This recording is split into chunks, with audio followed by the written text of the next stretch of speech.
بسم الله الرحمن الرحيم الحمد لله رب العالمين وأشهد أن لا إله إلا الله وحده لا شريك له ولي الصالحين وأشهد أن سيدنا ونبينا محمدا عبد الله ورسوله الصادق الأمين اللهم صل وسلم وبارك على سيدنا محمد وعلى آله وصحبه ومن تبعهم بإحسان إلى يوم الدين سبحانك لا علم لنا إلا ما علمتنا إنك أنت العليم الحكيم Maha suci Allah, saya tidak memiliki ilmu apa-apa, hanya saja apa yang diberikan oleh Allah subhanahu wa ta'ala. Segala sesuatu yang kita miliki sesungguhnya milik Allah. Oleh karena itu jangan anda sedih atas kehilangan dan kekurangan sesuatu, karena semuanya dari Allah dan kembali kepada Allah subhanahu wa ta'ala. La hawla wa la quwata illa billah. Yang sama-sama kita muliakan, kita banggakan manajemen dari PT Badak yang dimuliakan Allah subhanahu wa ta'ala, para jamaah sekalian yang hadir, panitia yang memperjuangkan acara ini, semoga diterima sebagai amal ibadah di sisi Allah subhanahu wa ta'ala, dan semua keluarga besar PT Badak yang dimuliakan dan diberkahi Allah subhanahu wa ta'ala. Alhamdulillah wa syukrillah, sudah sampai Butang. Atas kemudahan Allah subhanahu wa ta'ala, saya tidak bisa terbayang bagaimana kebanggaan saya sebagai orang dari Madinah baru mendapatkan izin tinggal di Indonesia sebagai orang asing tanggal 1/1/2009 dan mulai aktif dalam perjuangan dakwah 2010. Dan waktu itu saya masih ingat belum bisa bahasa Indonesia.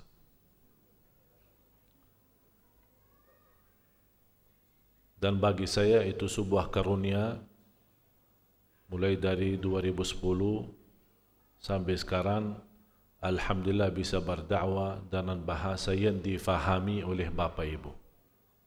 Faham kan?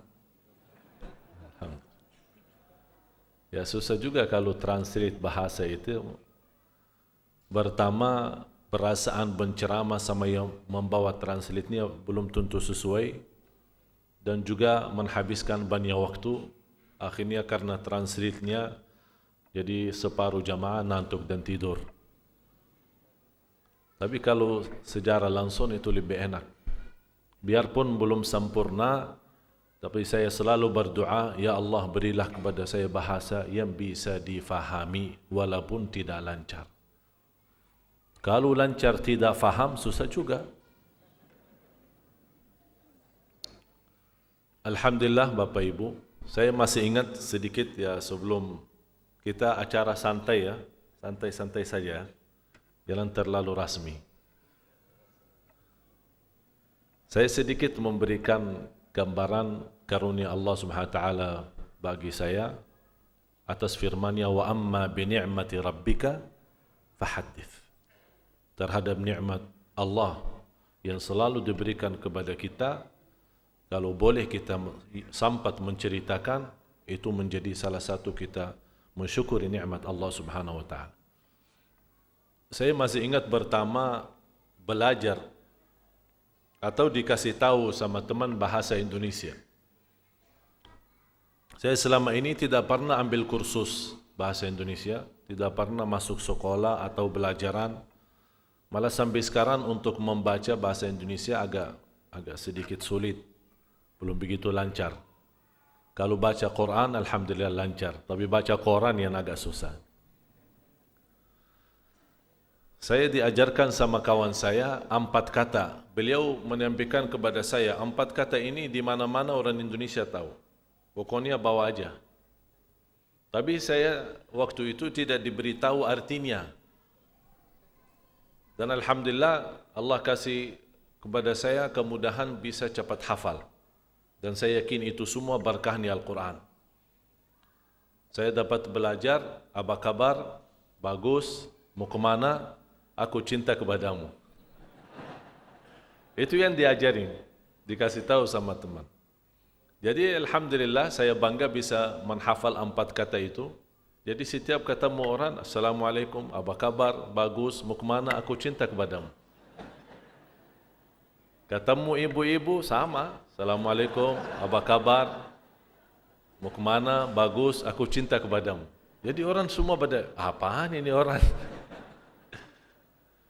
Tapi subhanallah, saya memang tidak pernah mimpi Bapak Ibu. Tak pernah bisa terbayang lahir besar di Madinah, tapi bisa sebelum 2009 kami banyak berjuang di Afrika sebagai tugas tarawih, dan ternyata Indonesia surga. Kalau di Afrika saya tidak bisa bilang neraka, tapi neraka kan di akhirat. Tapi di Afrika luar biasa, setengah mati kita berjuang. Tapi sejak saya datang ke Indonesia, saya jujur saja, mungkin karena ada kaitan persaudaraan kita sebagai Muslim. Yang kedua, banyak jamaah haji umrah orang Indonesia. Yang ketiga, yang memperjuangkan agama dalam sejarah Indonesia, pertama membawa agama ke Indonesia dari bangsa Arab, Hadramaut, Yaman. Dan saya ada sedikit turunan ke Yaman, walaupun saya belum pernah ke Yaman, tapi lahir besar di Madinah, Arab Saudi.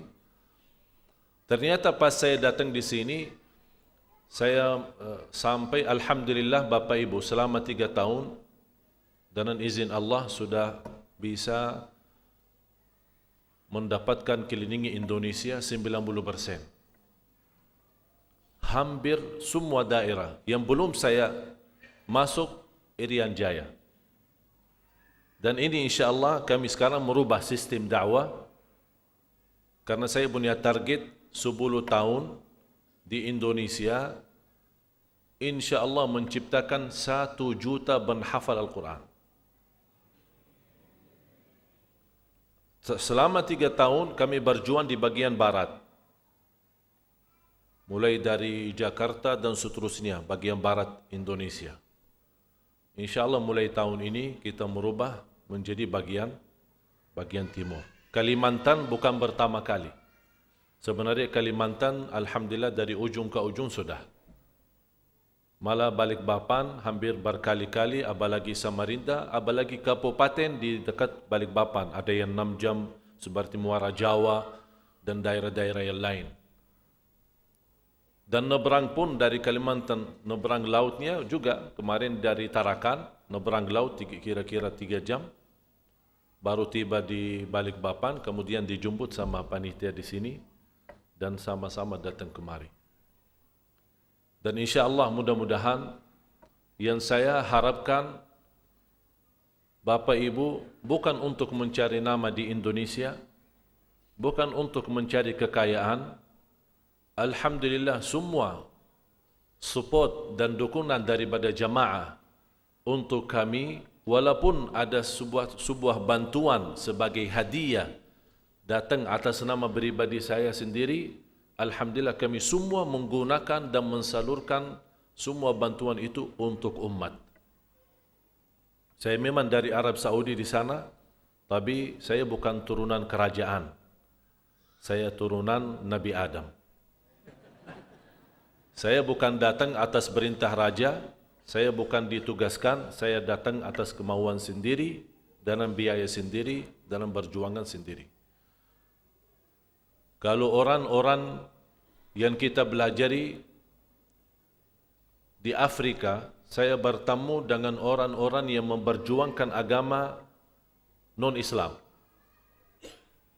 Yang saya mengherankan mereka, seorang wanita cantiknya luar biasa, waktu bertemu usianya kurang lebih 32 tahun, dan beliau menceritakan kepada saya di Afrika, seorang Nasara, saya di Afrika dari usia saya 18 tahun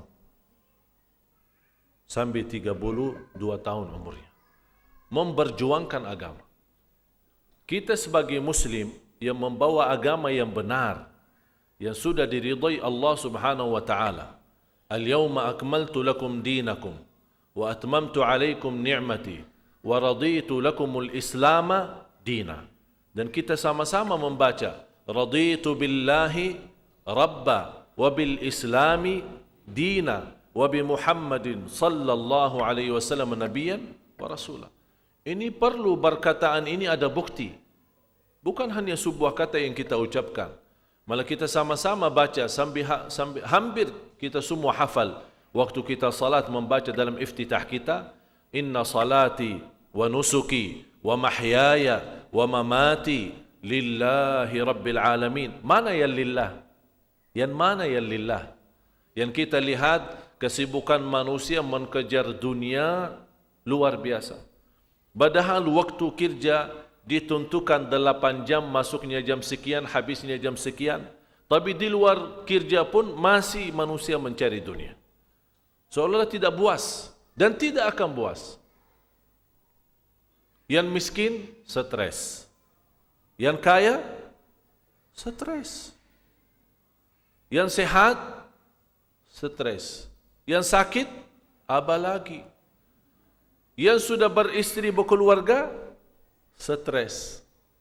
Yang belum berjodoh, stres. Yang sudah punya keturunan, stres. Yang tidak punya anak, stres juga. Semuanya stres. Kenapa kita menjadi manusia? Ya, padahal kita memiliki kehidupan, apalagi di Indonesia. Subhanallah, kalau kita bandingkan Indonesia dan Afrika, luar biasa kenikmatan yang Allah limpahkan untuk Indonesia. Surga dunia. Di sana orang-orang, kalau waktu kita membawa Al-Quran, diributkan di kampung. Karena cuma satu Quran. Satu. Diributkan. Akhirnya kita meeting, rapat. Ini coba lihat rapatnya buat apa. Bagaimana sistem kita membagi Al-Quran cuma satu. Karena waktu saya ke sana tidak bawa Quran, cuma Quran pribadi saya bagi. Begitu dilihat ribut semua. Akhirnya kita tentukan, ambil keputusan, Al-Quran itu setiap hari masuk dalam satu rumah. Begitu kita sambut membawa Al-Quran ke rumah yang menjadi gilirannya, subhanallah, dibuat pesta di rumah itu. Pesta besar. Dan kesenangan luar biasa, Al-Quran datang ke rumah kita. Dan semua mulai dari orang tua sampai anak membawa Al-Quran dan baca semampunya mereka. Bergiliran. Coba lihat pas hari pisah, pindahan Al-Quran dari rumah ini ke rumah itu, anak pun nangisnya luar biasa. Menunggu kapan kesempatan lagi Al-Quran bisa balik ke rumah ini. Kita mohon maaf, saking banyak Al-Quran malah debu lebih banyak sekarang. Atau kita orang sudah membawa Al-Quran, kalau kita baca Al-Quran dalam setiap Ramadan, kita baca. Habis selesai Ramadan, kita masukin dalam lemari dan kita kunci. InsyaAllah ketemu bulan Ramadan yang akan datang. Begitu sikap kita sekarang. Akibatnya apa? Nikmatan yang kita dapat, kemudahan rizki yang kita dapat, semua tidak ada berkahnya. Kita merasa masih kesempitan dalam kehidupan kita. Bapak Ibu, jamaah sekalian yang dimuliakan Allah Subhanahu wa taala, sebelum kita minta sesuatu yang tidak ada, syukuri yang sudah ada. Kita belum lunas syukur kita. Belum lunas. Kalau ini sudah lunas, insya-Allah yang belum ada akan datang sendiri. La in syakartum la azidannakum. Cuman kita sibuk, yang sudah ada dilupakan, kita minta yang belum ada, akhirnya bertambah banyak tugas kita untuk mensyukuri yang sudah lalu dan yang belum datang. Berat jadinya. Tapi kalau kita selalu bersyukur kepada Allah Subhanahu wa taala, terjamin. Dan yang paling tinggi dalam syukur kita bukan hanya ucapan, tapi syukur itu dua hal, ucapan dan perbuatan. Allah memberikan nikmat harta, kita gunakan harta itu di jalan Allah. Allah berikan nikmat sihat, kita gunakan sihat itu untuk beribadah kepada Allah. Allah berikan nikmat mata, kita berbanyak melihat Al-Quran. Allah memberikan kaki, kita berlangkah-langkah ke masjid. Dan mohon maaf Bapak Ibu, saya tidak tahu memanggil Bapak Ibu jamaah Masjid Al-Kautsar atau jamaah acara Isra Mi'raj. Apa yang kira-kira tepat untuk dibanding? Kalau jamaah Masjid Al-Kautsar berarti jamaah yang ramai seperti ini, salat subuh sama juga ramai. Gimana Pak salat subuhnya?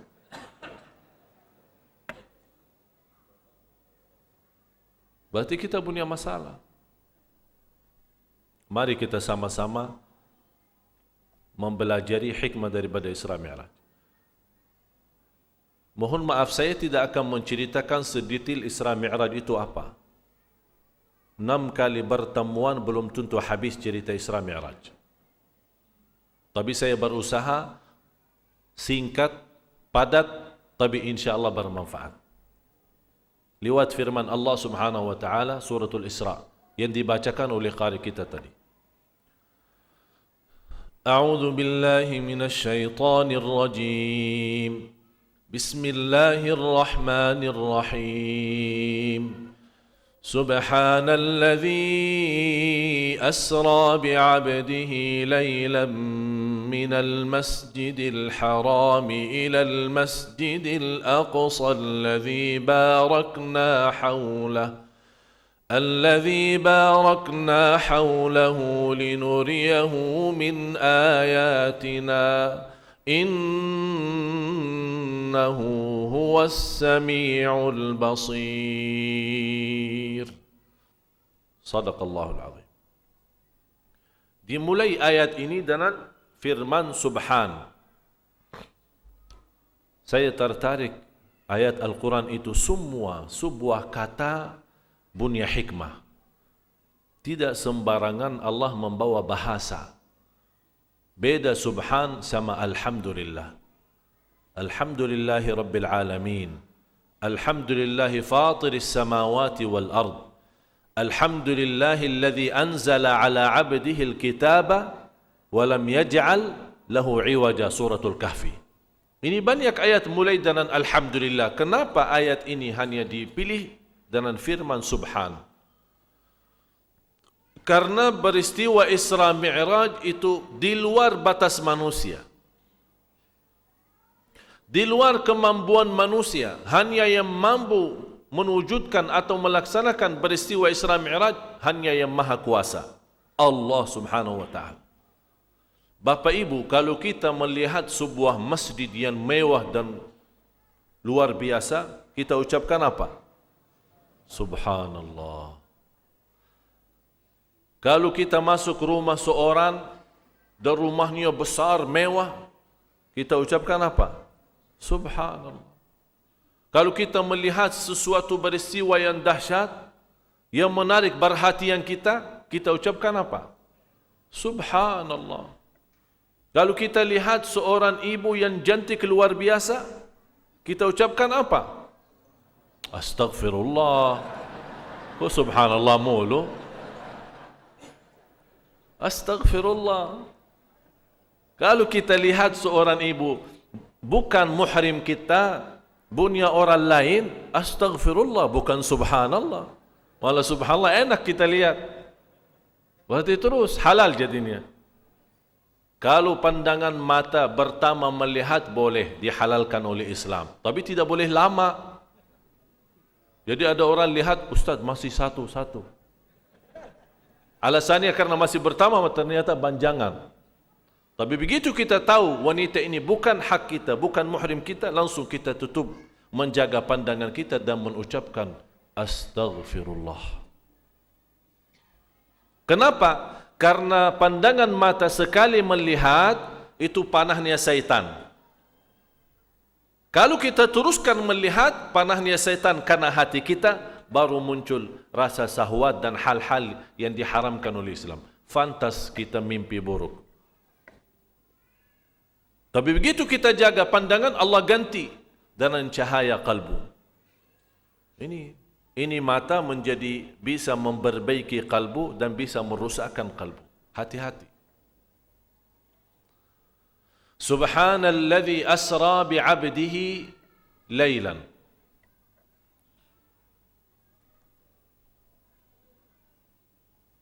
Yang belum bisa bahasa Arab susah memahami Al-Quran. Harus buka Quran terjemahan atau buka Quran buku tafsir supaya bisa menhayati Al-Quran. Allah sudah menjelaskan, "Lau anzalna hadzal Qur'ana 'ala jabal la ra'aitahu khashi'an mutasaddian min khasyatillah." Kalau engkau melihat turunnya Al-Quran di atas gunung-gunung, akan hancur jadi basir, jadi tanah. Ini gunung yang dikenal sebagai batu keras dan kasar, tapi bisa hancur dan karena kekuatan khusyuknya dari Al-Quran. Tapi manusia sudah memiliki hati, na'udzubillah, lebih kasar daripada batu gunung. Subhanalladzi asra bi'abdihi. Di sini Allah membawa firman-Nya bi'abdihi. Kenapa tidak dibawa Subhanalladzi asra bi Muhammad, Subhanalladzi asra bi Nabi, Subhanalladzi asra bi Rasul, Subhanalladzi asra bi Habib? Kenapa dibawakan bi abdihi? Ini sebuah tingkatan yang amat mulia yang diharapkan oleh semua hamba-hamba Allah yang saleh. Wa adkhilna bi rahmatik fi ibadika as-salihin. Dalam golongan hambamu. Bapak Ibu, kita sebagai hamba Allah, betul? Semua mengakui hamba Allah. Tapi apakah Allah menerima kita sebagai hambanya? Ini yang harus cari jawabannya. Kalau Nabi kita sudah berhasil, Allah sudah sendiri memanggil bi'abdihi. Nabi kita sudah berhasil menuju ke martabat yang tertinggi sampai Allah sendiri. Bukan Nabi Muhammad berkata, aku hamba Allah, tapi Allah berkata, ini hambaku. Beda. Bi'abdihi. Kata ulama, Rasulullah sallallahu alaihi wasallam sudah berhasil menjadi hamba yang sempurna, bertaat kepada Allah lahir batin, baru dia mendapatkan martabat Allah memanggil dia sebagai hamba. Bi'abdihi. Lailan minal masjidil harami ilal masjidil aqsa. Kenapa di sini ada Masjidul Aqsa? Kenapa tidak diselesaikan masalah lewat Masjidul Haram? Masjidul Haram sudah naik Mi'raj kemudian pulang lagi. Kenapa terbawa Masjidul Aqsa? Ada dua alasan. Yang pertama, supaya kita tahu pentingnya Masjidul Aqsa bagi umat Islam. Dan Masjidul Aqsa karena kiblah yang pertama bagi umat Islam. Alasan yang kedua, Masjidul Aqsa dikenal oleh kufar Quraisy.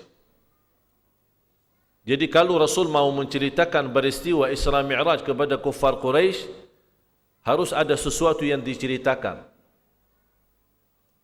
Itulah kunjungnya kepada Masjidul Aqsa.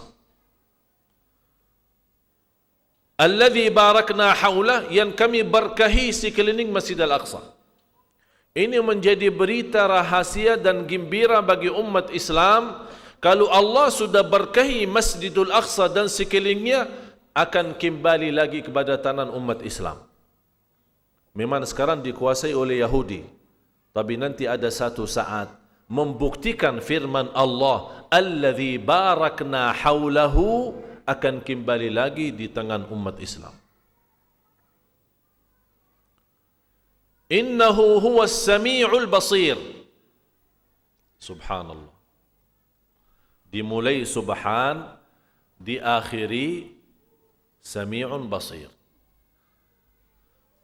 Bapak Ibu, cuba kita fikirkan, peristiwa Isra Mi'raj, peristiwa dahsyat kan?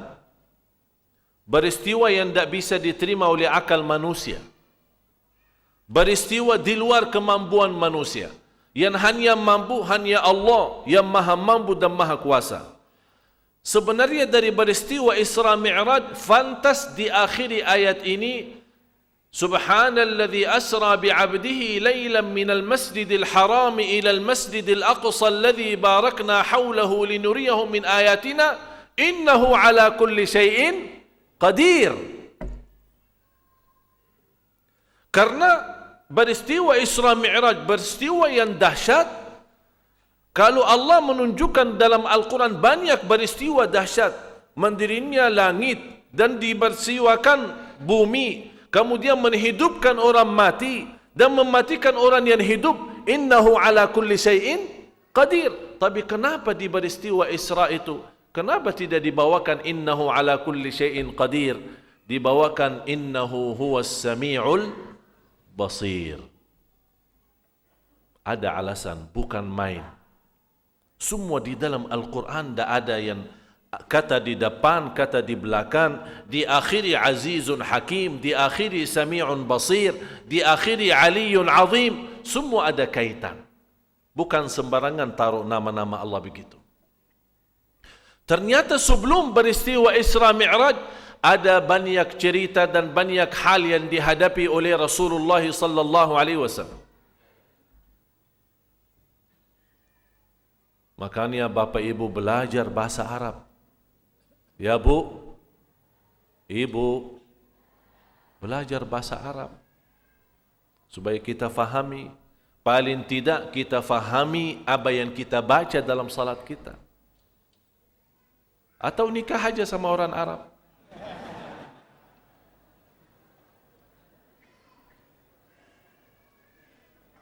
Innahu huwas sami'ul basir, Allah maha mendengar dan maha melihat. Apa yang didengar oleh Allah, apa yang dilihat oleh Allah. Yang didengar oleh Allah dan yang dilihat oleh Allah peristiwa sebelum Isra Mi'raj. Salah satu yang memperjuangkan dakwah Nabi Muhammad sallallahu alaihi wasallam isterinya Siti Khadijah. Sebelum Rasul jadi Nabi dan sesudah jadi Nabi, begitu rela dan ikhlas Siti Khadijah untuk Nabi Muhammad sallallahu alaihi wasallam. Siti Khadijah berusia 40 tahun dinikah dengan Rasul 25 tahun. Bersama-sama 25 tahun. Meninggal Siti Khadijah, usia Rasul sudah 50 tahun. 2 tahun Rasulullah tidak nikah sesudah meninggal istri Siti Khadijah. Karena cukup sedih Rasulullah atas kehilangan Siti Khadijah. Kenapa tidak bisa sedih? Pasti sedihnya Rasul karena Siti Khadijah seorang wanita yang salihah, yang cantik, kaya dan begitu mentimbahkan kekayaannya semua untuk agama Allah. Tidak ada yang tersisa.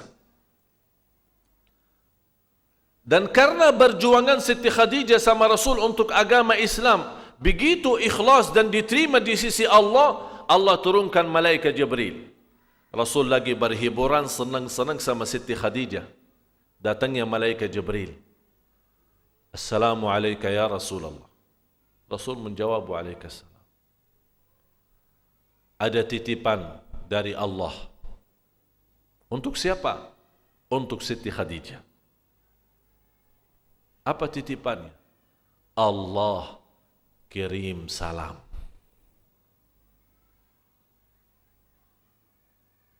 Subhanallah. Siapa yang kirim salam kepada siapa? Allah kirim salam kepada Siti Khadijah. Lewat malaikat Jibril melalui Nabi Muhammad sallallahu alaihi wasallam. Dan berikan khabar gembira kepada Siti Khadijah, abshiri bi baitin fi rabadil jannati la nasaba fihi wala khasab. Disediakan istana di dalam surga, tidak ada kesepian di situ dan tidak ada kelelahan dan kecapean untuk membalas perjuangannya beliau untuk Nabi Muhammad sallallahu alaihi wasallam.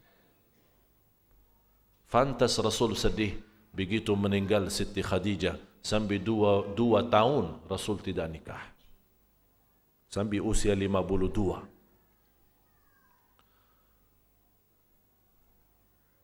Habis 52 baru nikah dengan istri yang kedua. Siapa? Siti? Siti?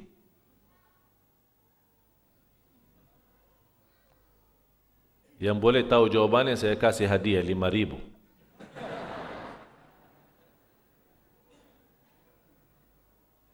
Istri yang kedua siapa? Aisyah? Bukan. Dah dengar? Apa? Hafsah? Bukan, Pak. Siti Saudah. Istri yang kedua Siti Saudah. Usia Rasul 52 tahun, Siti Saudah 82 tahun. Ini yang belum tahu cerita kenapa Rasul banyak istrinya. Kalau kita dengar dan belajari dalamnya, jangan kita berkata Rasul tukang perempuan. Seperti sekarang yang disebarkan oleh musuh-musuh Islam. Katanya Rasul suka perempuan. Buktinya banyak istrinya. Ya, macam Saudah. Siapa sekarang ada di dunia ini punya istri lebih tua 30 atau 40 tahun? Mau diapain? Ya, kalau sudah 80 tahun mau apain? Berarti di sini Rasul nikah bukan karena syahwat. Cuman ada kemaslahatan. Seorang wanita sudah tua tidak punya siapa-siapa yang dilayani, Rasul rela menjadi pelayanan untuk dia. Menghiburkan. Sallallahu alaihi wasallam. Dan di tahun yang sama, sesudah meninggal Siti Khadijah radhiyallahu anha, cukup membuat Rasulullah sedih, tapi tetap tidak memberhentikan dan tidak menghentikan tugasnya, menjalankan dakwahnya, menyebarkan agama Allah. Meninggal pamannya Abu Talib. 1 tahun Siti Khadijah dan pamannya Abu Talib. Walaupun pamannya Rasul Abu Talib tidak masuk Islam, tapi cukup rela dan begitu luar biasa perjuangannya untuk membela Rasulullah sallallahu alaihi wasallam. Dan sebagai Abu Talib ketua Quraisy, selama Abu Talib masih ada, Quraisy tidak berani mengganggu Rasul. Tapi begitu meninggalnya Abu Talib, di tahun yang sama meninggal Siti Khadijah, sampai dinamakan ulama Amul Huzn, tahun sedih. Tahun sedih, Rasul sedih. Begitu meninggalnya pamannya Rasulullah Abu Talib, mulai Quraisy memberanikan diri terhadap Rasul. Dicaci maki, dihina, dibuang kotoran unta di atas kepala Rasulullah SAW. Coba lihat ujian yang dihadapi oleh Rasul. Tapi Rasul tidak pernah memilih balas dendam. Atau bisa Rasul angkat tangan dan berdoa kepada Allah supaya Allah habiskan Quraisy ini. Tapi Rasul memilih sabar dan mendoakan, Allahumma hdi qaumi fa innahum la ya'lamun. Ya Allah, berilah petunjuk dan hidayah untuk kaumku karena mereka belum tahu. Itu Rasul kita sallallahu alaihi wasallam. Wa ma arsalnaka illa rahmatan lil alamin. Begitu kondisi dan keadaan yang di Makkah, Allah Maha mendengar dan Maha melihat. Melihat sedihnya Rasul meninggal Siti Khadijah dan meninggal pamannya Abu Talib. Allah Maha mendengar apa kata-kata Quraisy terhadap Rasul sesudah meninggal pamannya. Allah Maha mendengar apa yang diucapkan oleh Quraisy caci maki Rasulullah SAW. Allah Maha melihat kotoran unta yang dibuang di atas kepala Rasulullah. Innahu huwas sami'ul basir. Allah Maha mendengar dan Maha melihat. Cukup hanya segitu saja? Tidak. Rasul memperjuangkan, kalau memang ahlu Makkah tidak mau terima, coba saya ke At-Taif. Barangkali di ahlu Taif ada yang bersedia menerima dakwaku. Pergi ke sana, bertemu dengan tokoh masyarakat di sana, malah mereka menolak. Bukan hanya sebatas mereka menolak dakwahnya, malah lebih parah, menyuruh anak-anak kampung yang belum mengerti untuk melebar Rasul. Kata mereka, seorang tokoh masyarakat di sana, inilah seorang datang, seorang gila mengganggu kampung kita. Namanya anak-anak, semua membawa batu, melemparkan Nabi kita Nabi Muhammad sallallahu alaihi wasallam, menyebutkan ini orang gila, keluarkan dari kampung. Ini orang gila, keluarkan dari kampung. Dan Nabi kita berdarah sallallahu alaihi wasallam, sampai saking banyak darahnya nempel sandal Rasul di bagian kaki, tidak bisa dilepas. Sallallahu alaihi wasallam. Apa cobaan yang kita dapat? Belum apa-apa. Kita selama ini yang merasa dirinya sudah diuji Allah, kalau dia memfikirkan ujian yang dihadapi oleh Rasul, kita belum apa-apa. Rasul pulang ke kota Makkah, dalam perjalanan mampir ke sebuah kebun yang tanamannya anggur yang dimiliki oleh keluarga Quraisy. Rasul mampir di sana istirahat sambil membersihkan darahnya. Di situ seorang yang punya kebun anggur itu, karena kota At-Taif dikenal sebagai salah satu tanamannya adalah anggur karena dia daerah dingin. Rasul duduk di sana istirahat. Yang punya kebun itu seorang dari Quraisy, ada hubungan keluarga sama Rasul. Mereka berkata kasihan, bukan kasihan karena agama, tapi kasihan karena kekeluargaannya, rahim, ada rahim. Mereka menyuruh seorang anak buahnya, orang Nasara, bekerja di kebun itu. Dia memberikan anggur. Anak buah itu bernama Addas. Wahai Addas, bawa anggur kepada Muhammad. Kasihan dia, pasti lapar. Habis dilembar, berdarah. Dibawakan Addas. Addas itu seorang Nasara, bekerja di kebun itu, membawakan anggur dan Rasulullah makan. Sebelum Rasul makan, mengucapkan Bismillah. Addas kaget. Addas berkata, saya sudah lama di negeri Arab ini, pertama kali mendengar ucapan ini. Bismillah. Rasul bertanya, iman kamu dari mana? Kata Addas, saya dari kota Nainawa. Dari kota Nainawa. Kata Rasulullah, subhanallah, Nainawa, kota saudaraku Nabi Yunus.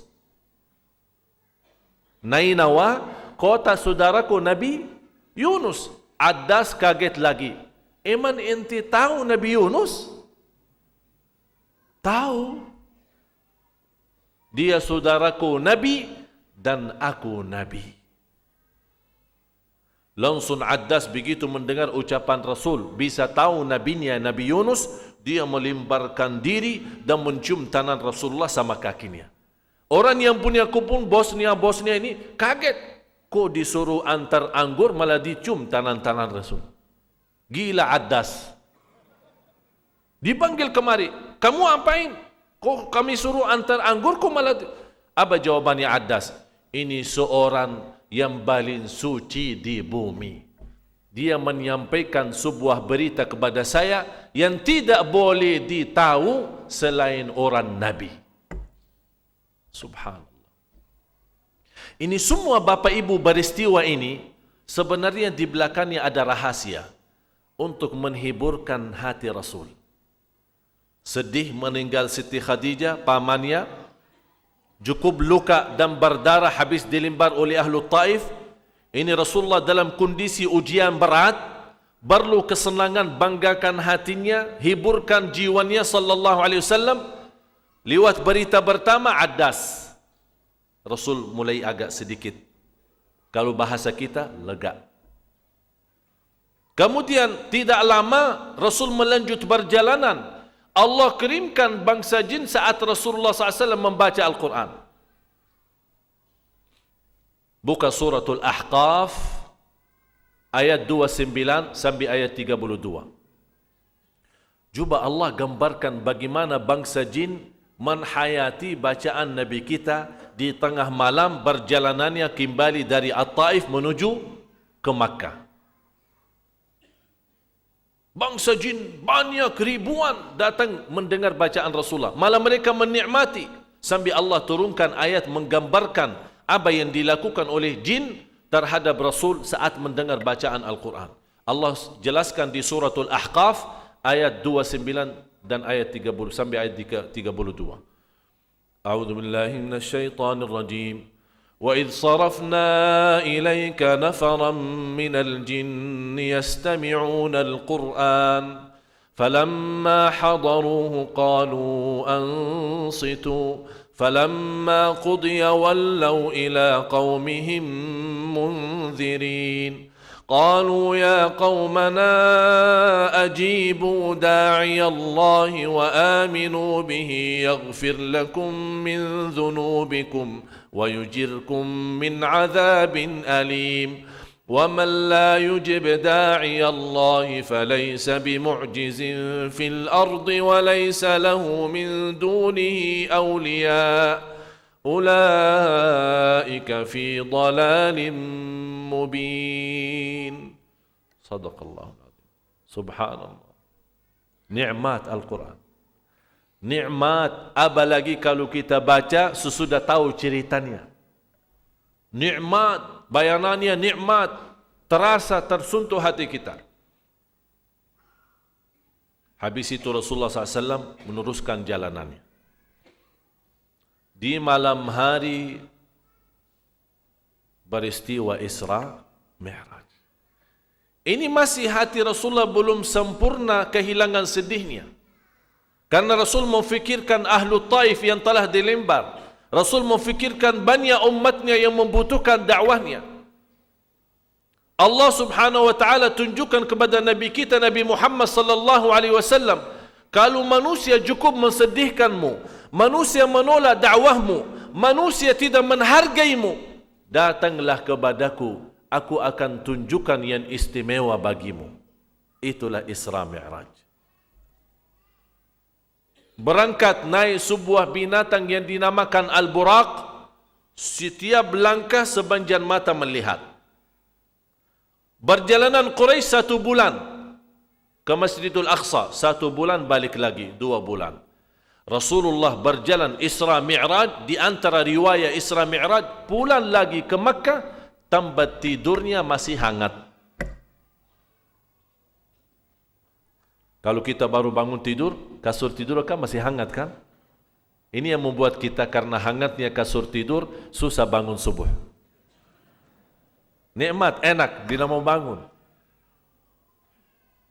Tidak lama, 5 menit, 10 menit, kita balik lagi, kasur kita sudah dingin. Tapi coba bayangkan, Isra Mi'raj sampai ke langit yang ke-7. Pulang lagi, kasur tidur masih hangat. Karena kalau Allah kun fayakun, tidak bagi waktu. Tidak ada waktu. Tidak bagi minit, tidak bagi, tidak ada. Rasul Isra sampai di Makkah, sampai di Masjidul Aqsa, ditunggu-tunggu di sana para nabi dan rasul. Sebagaimana firman Allah Subhanahu wa taala di surat An-Nisa, "Wa idh akhadha Allahu mitsaqan nabiyyin lama ataitukum min kitabin wa hikmah, thumma ja'akum rasulun musaddiqun lima ma'akum." Thumma ja'akum, kapan datang Rasul kepada para nabi dan rasul? Waktu Isra Mi'raj. ثم جاءكم رسول مصدق لما معكم لتؤمنن به ولتنصرنه قال أأقررتم وأخذتم على ذلكم إصري. Apakah para nabi dan rasul sudah iqrar Nabi Muhammad adalah Rasulullah, Nabi Muhammad adalah utusan Allah, Nabi Muhammad adalah Nabi yang terakhir, mereka sudah iqrar. Jawabannya para Nabi dan Rasul, qalu aqrarna, qala wa ana ma'akum minasy syahidin. Allah jadi saksi. Ditunggu-tunggu di sana para Nabi dan Rasul 124.000 Nabi, 313 Rasul. 124.000 Nabi, 313 Rasul. Ini jumlah seluruh Nabi dan Rasul. Sebagian para Nabi dan Rasul Allah menceritakan, sebagaimana di dalam Al-Quran ada 25 Nabi dan Rasul. Ada banyak yang Allah hanya ceritakan singkatnya saja tanpa diberikan nama Nabinya. Dan ada cerita umat dan Nabi dan Rasul yang Allah tidak pernah menceritakan. Wa rusulan qad qasasnahum 'alaika min qablu wa rusulan lam naqsushum 'alaik. Sebagian Rasul kami ceritakan kepadamu wahai Muhammad, sebagian kami sembunyikan. Tapi waktu Isra Mi'raj Allah kumpulkan semua.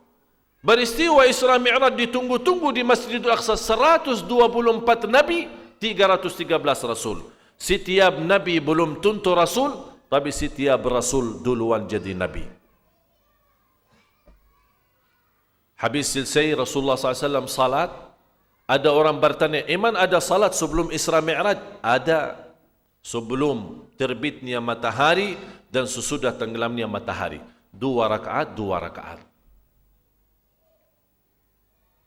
Malah pertama difardukan 2 rakaat, 2 rakaat termasuk salat malam menjadi wajib dan fardu. Inna rabbaka ya'lamu annaka taqumu adna min thuluthay al-laili wa nisfah wa thuluthahu wa ta'ifatun min alladhina ma'ak. Sebagaimana penjelasan Allah di surat Al-Muzammil ayat yang terakhir, Allah memfardukan salat malam. Begitu datangnya salat 5 waktu, diringankan salat malam menjadi sunnah. Habis mereka para Nabi dan Rasul bayat kepada Rasul dan bersaksi dan beriqrar Nabi kita Nabi Muhammad adalah utusan Allah, Nabi yang terakhir. Dan kalau Ahmadiyah belajar Isra Mi'raj dalam sejarah dan benar, insya-Allah tidak tersesat. Cuman karena Ahmadiyah belum tahu Isra Mi'raj itu, seluruh para Nabi dan Rasul sudah baiat dan beriqrar Nabi Muhammad adalah Nabi yang terakhir. Dan sudah ada penjelasannya dalam Al-Quran Suratul Nisa. Nabi Muhammad SAW habis Isra naik. Jadi ada Isra dari Makkah ke Masjidil Aqsa. Kalau Mi'raj dari bumi ke langit. Seluruh perintah agama Allah lewat wahyu. Haji, puasa, zakat, silaturahim, akhlak, berbakti baik sama orang tua, bersedekah, semua turun lewat wahyu. Kecuali satu, lewat Allah langsung memanggil Nabi Muhammad SAW. Ada urusan penting. Ya Jibril, wahai Jibril, bawa Nabi Muhammad kemari. Bertemu denganku. Bertemu dengan Allah. Ini merupakan kepentingan. Fardu salat difardukan di langit yang ketujuh. Berarti martabat salat tinggi di sisi Allah.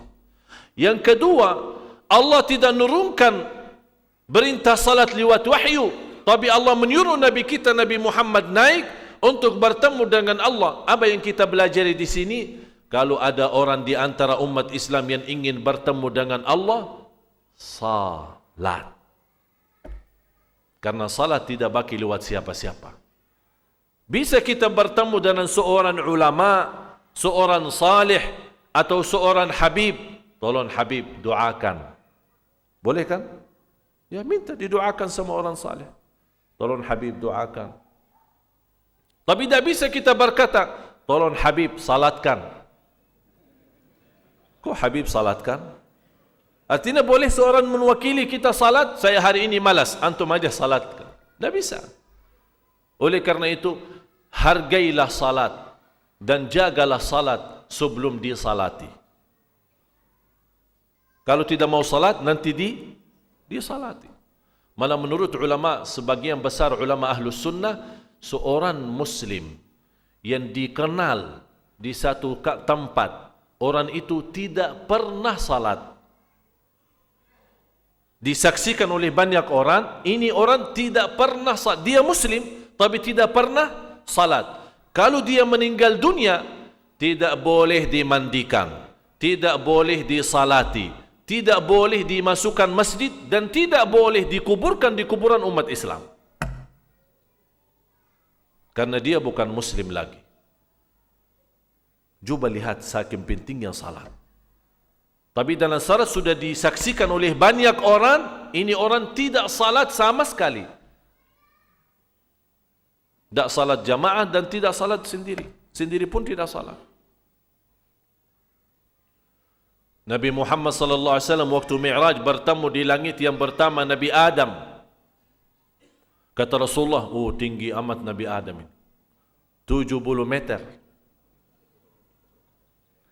Dan di hadis yang sahih, ahli surga nanti kalau masuk surga, semua rata-rata tingginya seperti tinggi Nabi Adam.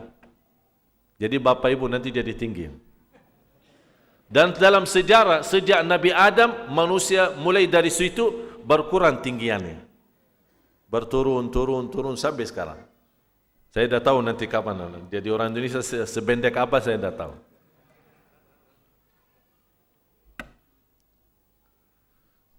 Kata Rasulullah SAW, saya melihat Nabi Adam kalau lihat ke sebelah kanan senyum, kalau lihat ke sebelah kiri nangis.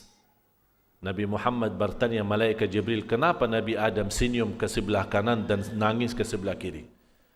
Malaikat Jibril menjawab, Nabi Muhammad kalau lihat ke sebelah kanan melihat keturunan Nabi Adam yang masuk surga. Mudah-mudahan Bapak Ibu kita termasuk orang yang sudah dilihat oleh Nabi Adam sebelah kanan.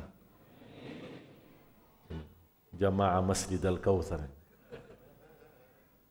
Amin. Dan kalau lihat ke sebelah kiri, keturunan Nabi Adam yang membuat beliau nangis, yang masuk neraka. Nauzubillah. Mudah-mudahan Bapak Ibu serta keluarganya selamat dari neraka Jahannam. Lanjut Nabi Muhammad sallallahu alaihi wasallam Mi'raj di langit yang kedua bertemu dengan Nabi Yahya dan Zakaria. Di langit yang ketiga bertemu dengan Nabi Isa. Di langit yang keempat bertemu dengan Nabi Idris. Di langit yang kelima bertemu dengan Nabi Harun. Di langit yang keenam bertemu dengan Nabi Musa. Di langit yang ketujuh bertemu dengan Nabi Ibrahim. Sudah hafal Bapak Ibu?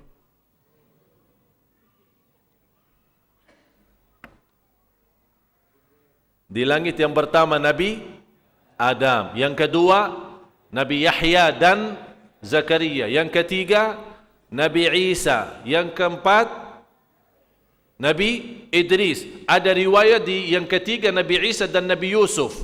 Kemudian yang keempat Nabi Idris, sebagaimana firman Allah di surat Maryam, wa rafa'nahu makanan 'aliyya. Yang kelima Nabi Harun, yang keenam Nabi Musa, yang ketujuh Nabi Ibrahim.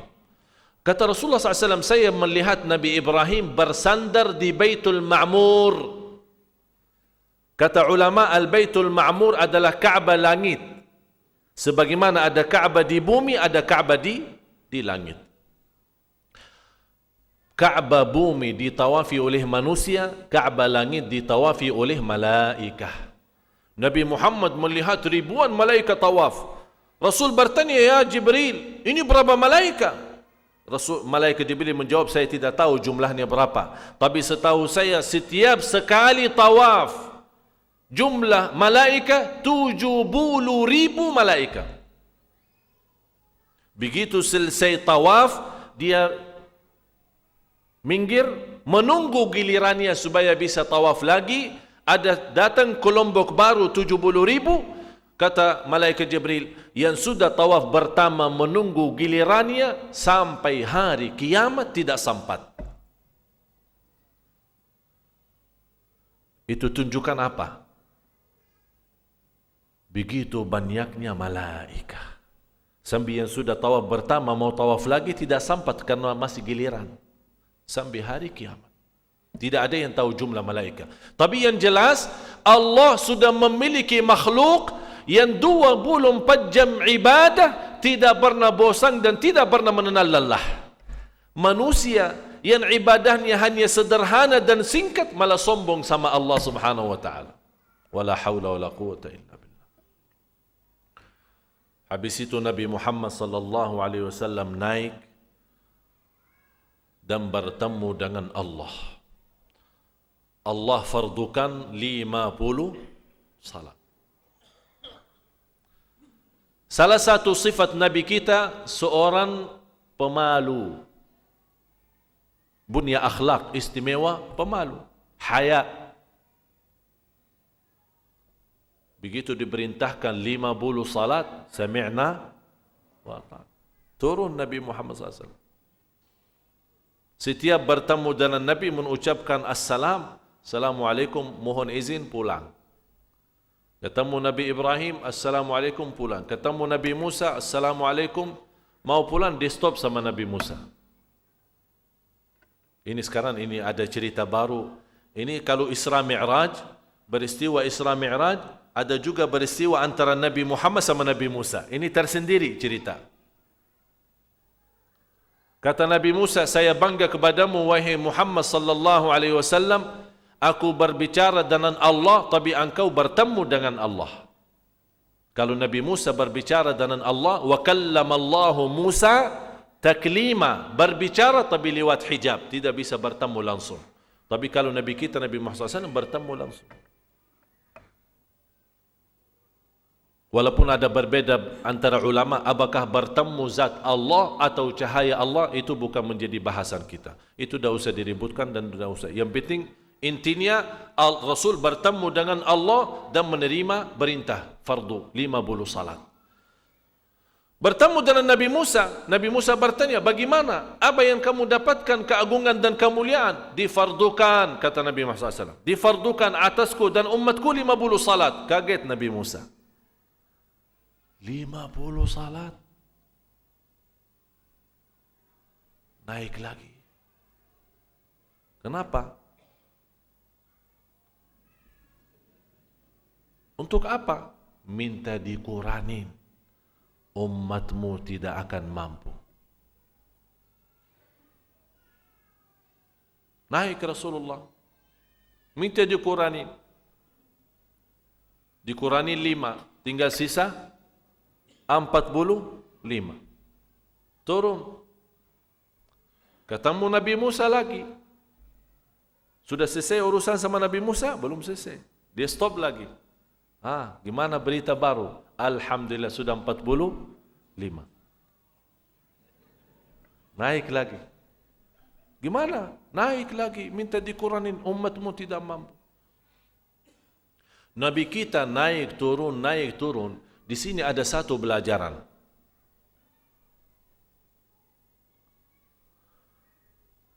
Bukan main Nabi Muhammad naik turun. Bisa saja Allah Subhanahu wa taala menjadikan fardu salat 5 sudah selesai. Kenapa Nabi Muhammad capek naik turun? Di sini ada pelajaran buat kita semua. Pertama, khusus untuk umat Nabi Muhammad sallallahu alaihi wasallam. Berapa kali minta sesuatu sama Allah akan Allah berikan. Buktinya Rasul naik turun berkali-kali minta dikuranin, masih Allah kuranin. Masih Allah berikan. Ini menjadi berkah untuk umatnya. Berapa kali minta sama Allah akan tetap Allah berikan. Dan kata Rasulullah, Allah tidak pernah bosan permintaan hambanya selama hamba tidak bosan berdoa. Sekarang kita kadang-kadang yang bosan doa. Ini masalahnya. Kalau bagi Allah tidak masalah. Yang kedua, hikmahnya naik turun, Allah tunjukkan tanda kasih sayangnya Allah kepada Rasul dan umatnya. Meringankan. Yang ketiga, begitu rasa Rasul berduli umatnya, bukan hanya berduli diri sendiri, tapi Rasul selalu memfikirkan umatnya, memberikan keringanan. Laqad ja'akum rasulun min anfusikum azizun 'alaihi ma 'anittum. Keberatan bagi Rasul kalau umatnya keberatan melaksanakan ibadah. Oleh karena itu Rasul berjuang memberikan yang termudah dan yang terbaik. Naik Nabi Muhammad SAW sampai mendapatkan alhamdulillah menjadi 5. Turun. Ketemu Nabi Musa lagi. Belum selesai sama Nabi. Gimana berita baru? Alhamdulillah sudah 5. Apalagi? Naik lagi. Sudah 5. Naik lagi, minta dikuranin. Umatmu tidak akan mampu. Subhanallah. Jujur Nabi Musa. Benar kata Nabi Musa. 5 aja belum beres. Betul enggak Bapak Ibu? 5 aja belum beres. Tapi Nabi Muhammad merasa sudah cukup. Malu terhadap Allah Subhanahu wa taala, minta terus dikuranin. Dan kata Allah di hadis yang qudsi yang dihasankan oleh ulama, kata Allah di hadis yang qudsi, kalau hambaku Nabi Muhammad naik lagi minta dikuranin dari 5, aku akan kuranin. Ini satu riwayat dihasankan di antara riwayat-riwayat Isra Mi'raj.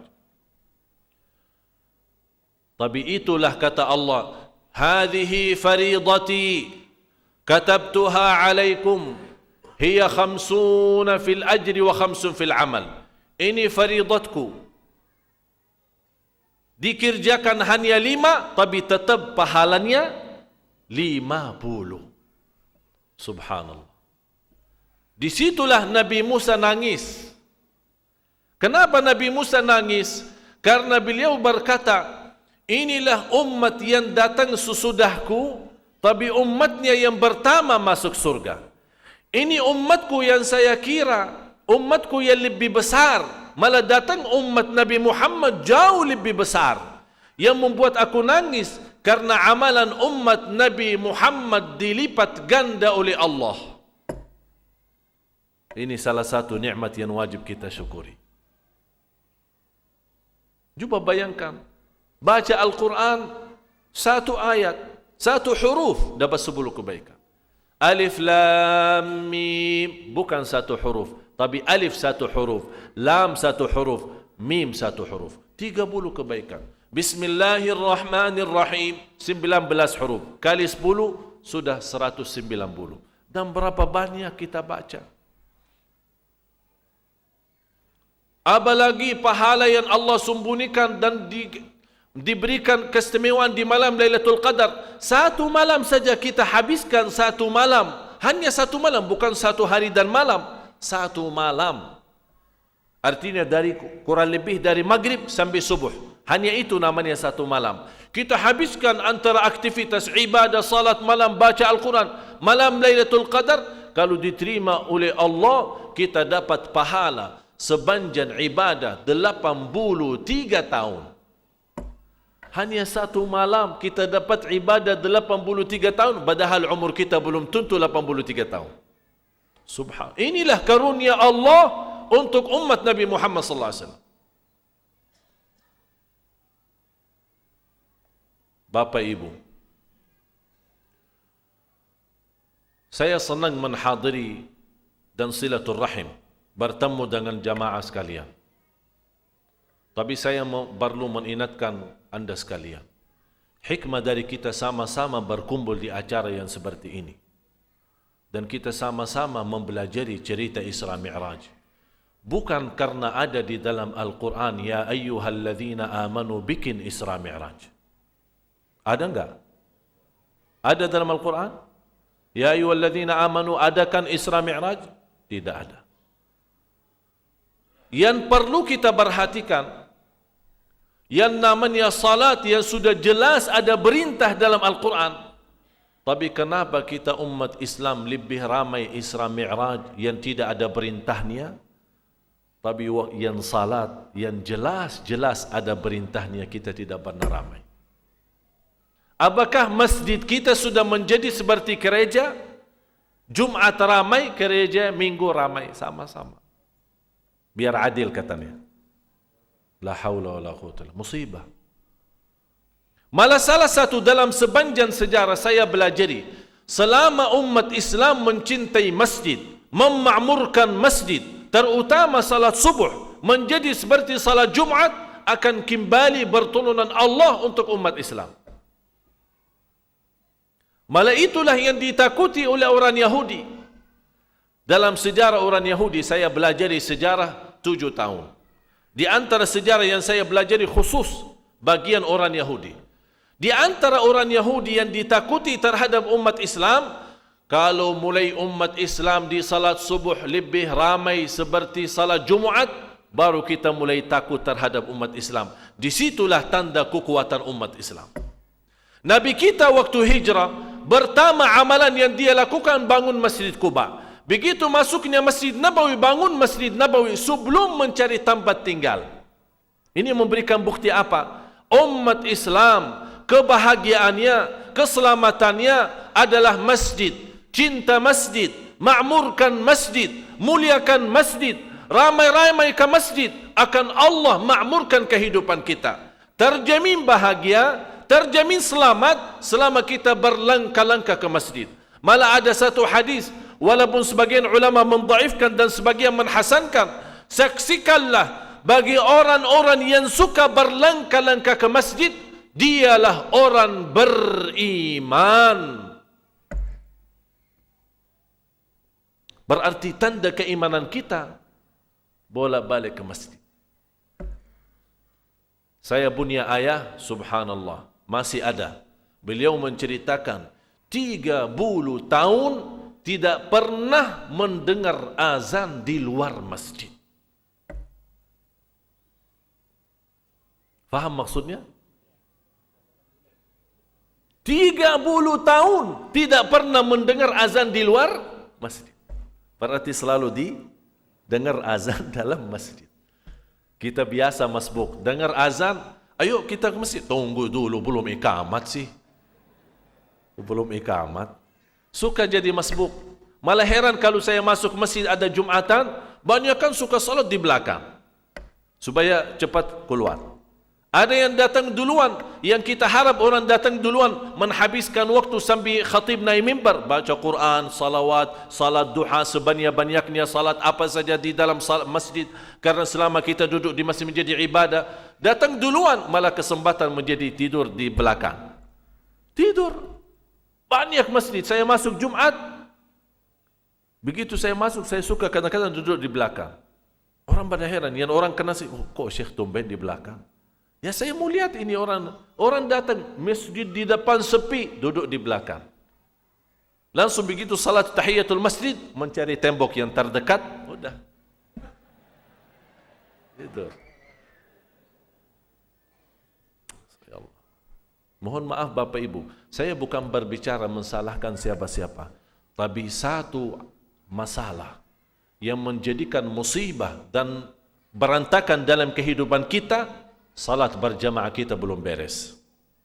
Itu yang perlu kita belajari dari Isra dan Mi'raj. Menurut saya, Isra Mi'raj tak perlu dirayakan setiap hari sekali. Tapi Isra Mi'raj ada di dalam hari-hari kita 5 kali. Setiap hari ada Isra Mi'raj 5 kali. Itu kita datang makmurkan masjid. Datang ke masjid. Kita bisa dengan nyawa dan batin kita, dengan cahaya salat, bisa langsung bertemu dengan cahaya Allah di langit. Itulah salat.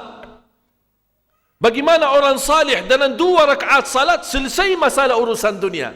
Malah kita di dalam salat sekarang membawa masalah dunia. Akhirnya kita merasa tidak enak salat kita. Bapak Ibu, nikmati salat. Sungguh salah satu keindahan yang kita miliki sebagai orang muslim adalah salat. Saya akhiri 4 nasihat.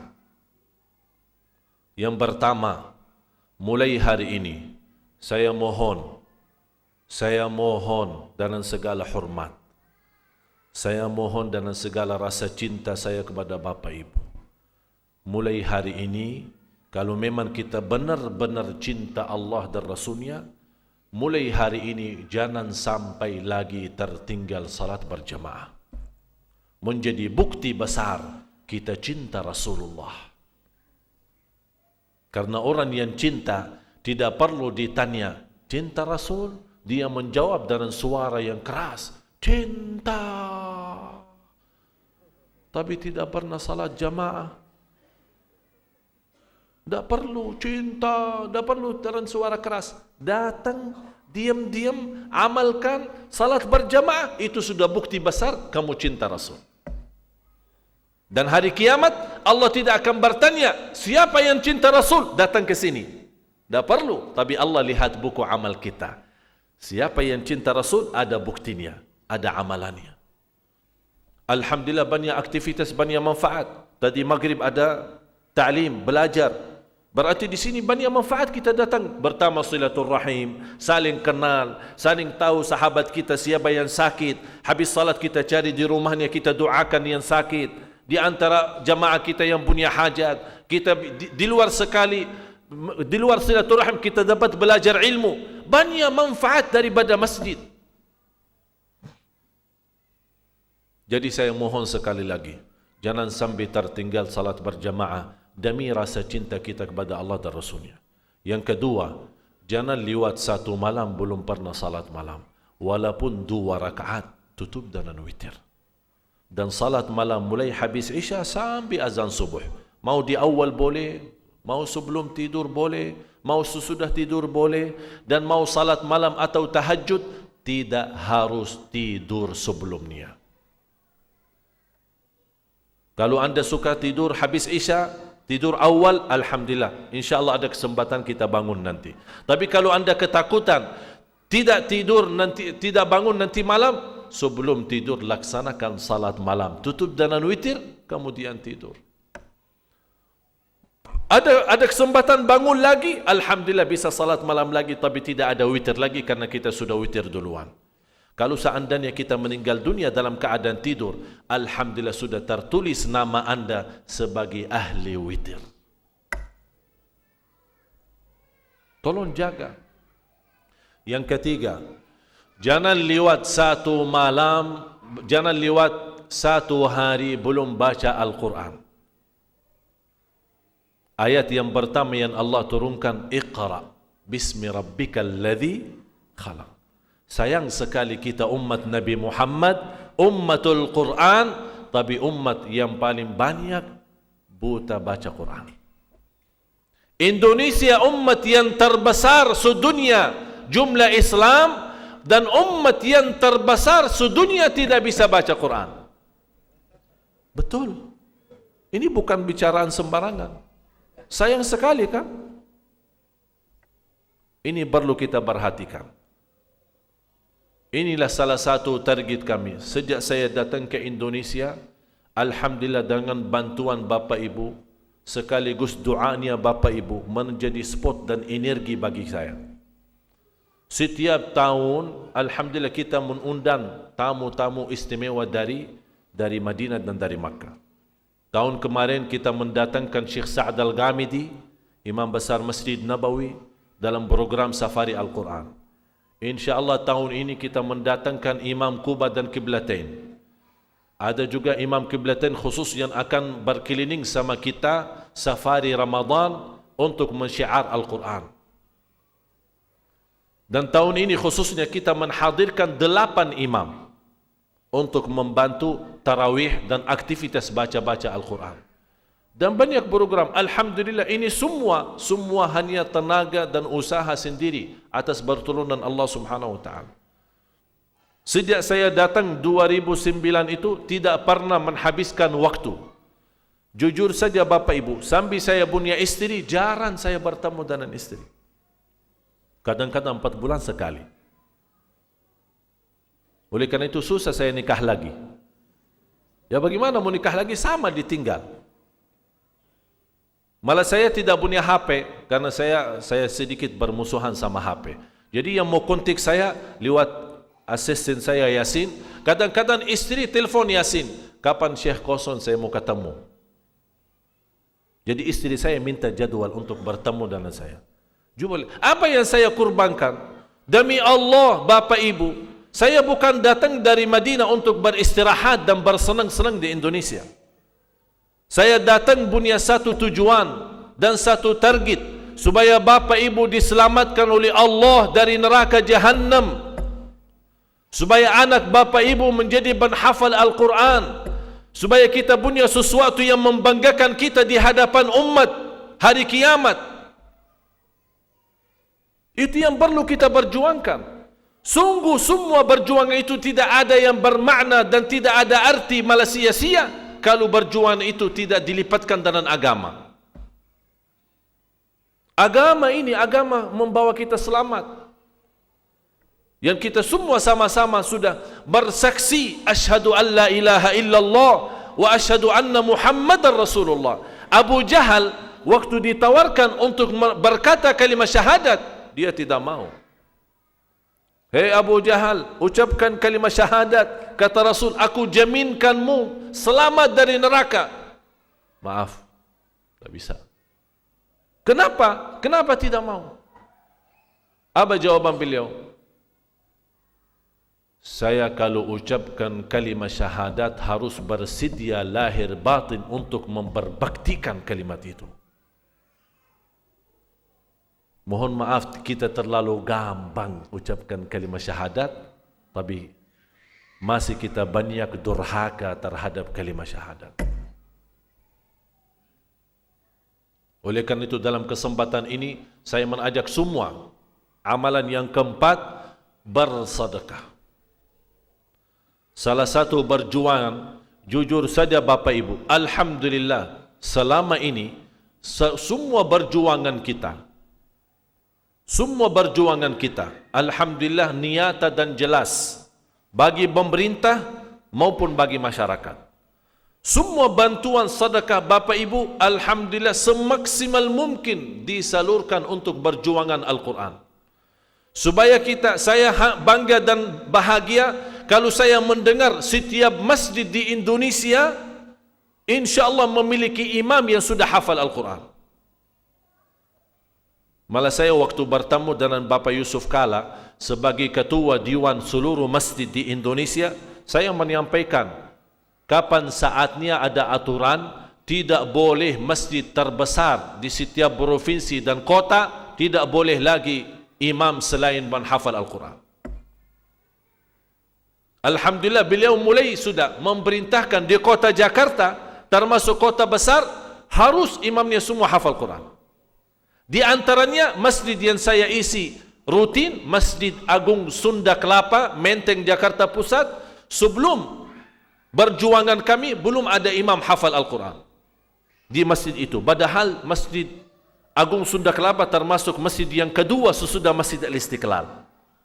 Alhamdulillah habis kami masuk di sana, sekarang imam masjid ada 8 imam hafal Al-Quran. 30 juz, bukan juz 30. Itulah Bapak Ibu berjuangan kami. InsyaAllah termasuk untuk keluarga besar PT Badak, InsyaAllah menjadi keluarga besar yang saya harapkan salah satu perusahaan yang InsyaAllah mampu melahirkan sebanyak-banyak karyawan yang hafal Al-Quran, InsyaAllah PT Badak, InsyaAllah. Saya harap dengan kehadiran sambutan tadi, tolong harapan kami disampaikan kepada yang tanggung jawab. Ini amanat. Oleh karena itu Bapak Ibu, marilah kita sama-sama. Sebelum tutup doa, saya mengharapkan semua infaknya, bantuannya, semua yang hadir, tanpa kecuali. Kenapa saya mengharapkan sedekahnya? Karena kita sama-sama baru salat Isya berjamaah. Habis salat Isya berjamaah, kita duduk di majlis ilmu. Itu namanya ibadah. InsyaAllah kita tutupi dengan doa. Itu fantas juga ditutupi dengan sedekah. Kenapa? Karena saya mendapatkan satu pelajaran. Di dalam Al-Quran, Allah selalu mengikatkan sedekah dengan salat.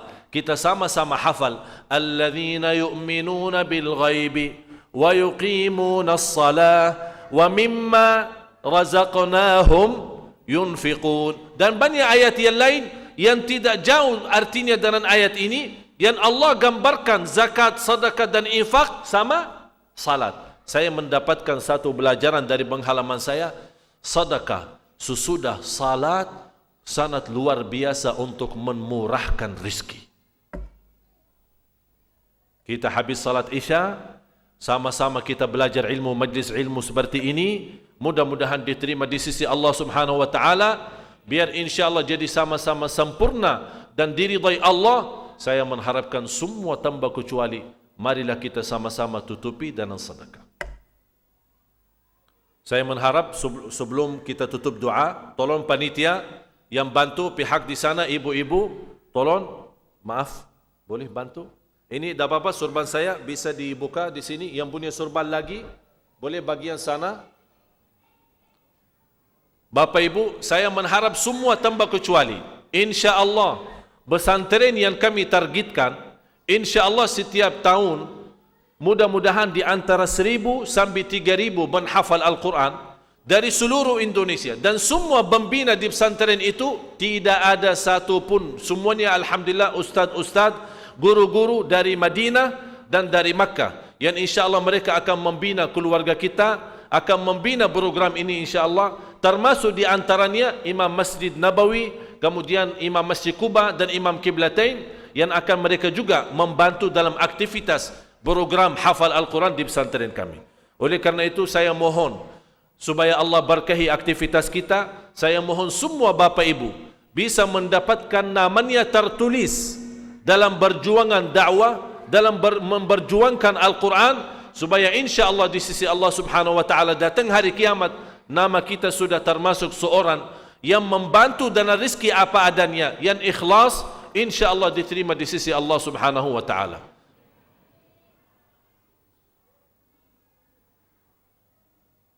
Dan kita tutup, yang ingin ada, tadi diusulkan kalau ada yang ingin bertanya, kalau tidak ada pertanyaan ya kita tutuplah dalam doa.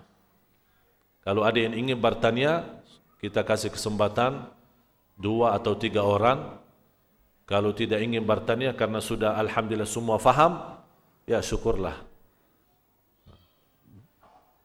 Baik Bapak dan Ibu, apabila ada pertanyaan, 3 pertanyaan ya Pak Ustadz ya. Siapa yang ingin bertanya? Silakan Pak.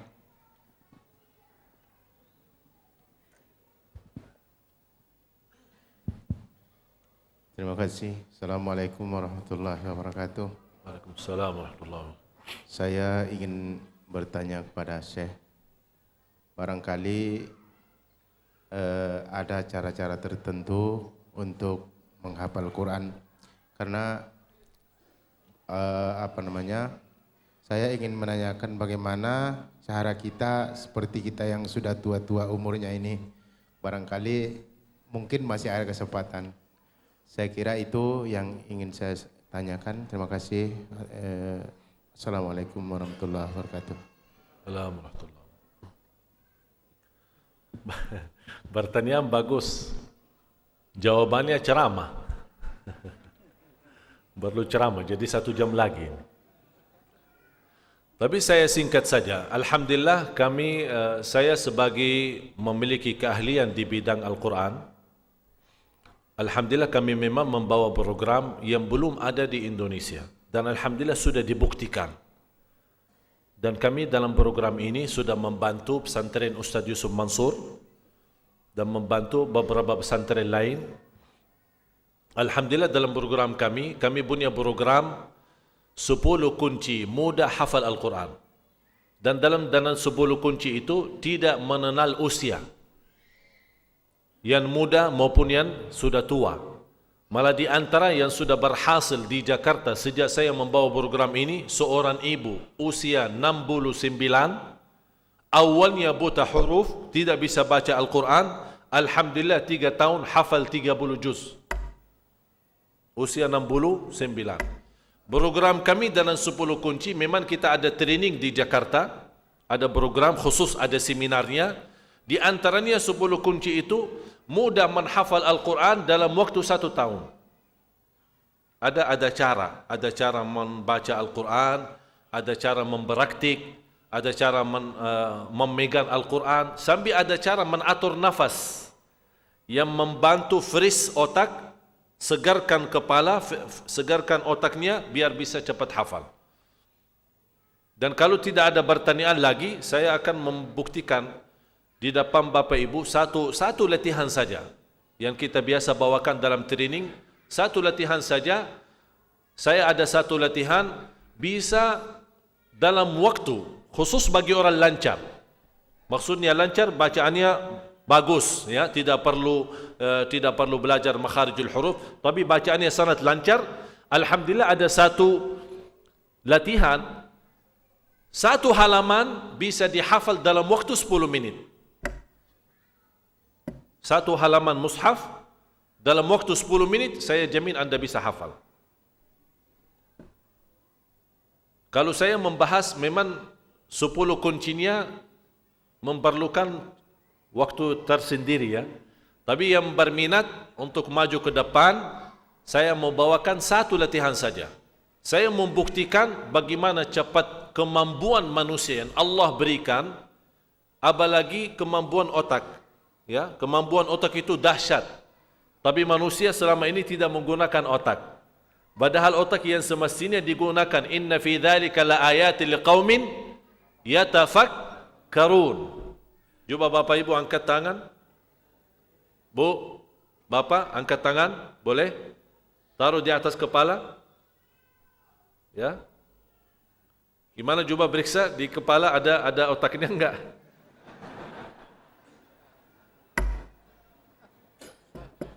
Kalau memang ada otaknya, kenapa tidak digunakan?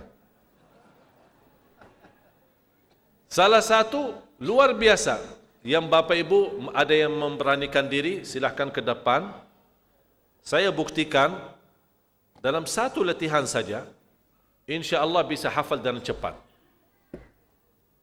Yang beranikan diri silahkan, boleh? Antum? Silahkan datang. Ini yang bertanya beranikan diri maju. Saya minta Quran.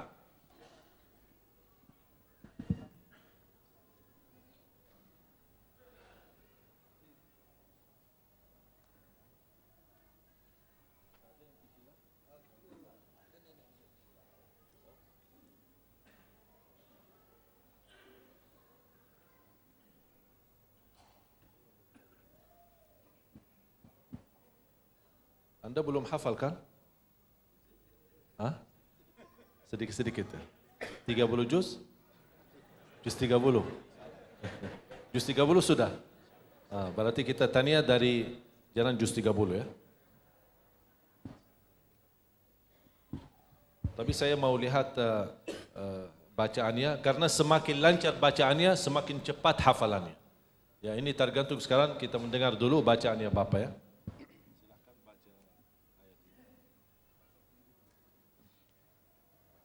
Ya. A'udzu billahi minasy syaithanir rajim. Bismillah. Tsumma jatabahu rabbuhu fataba 'alaihi wa hada. Ulang lagi.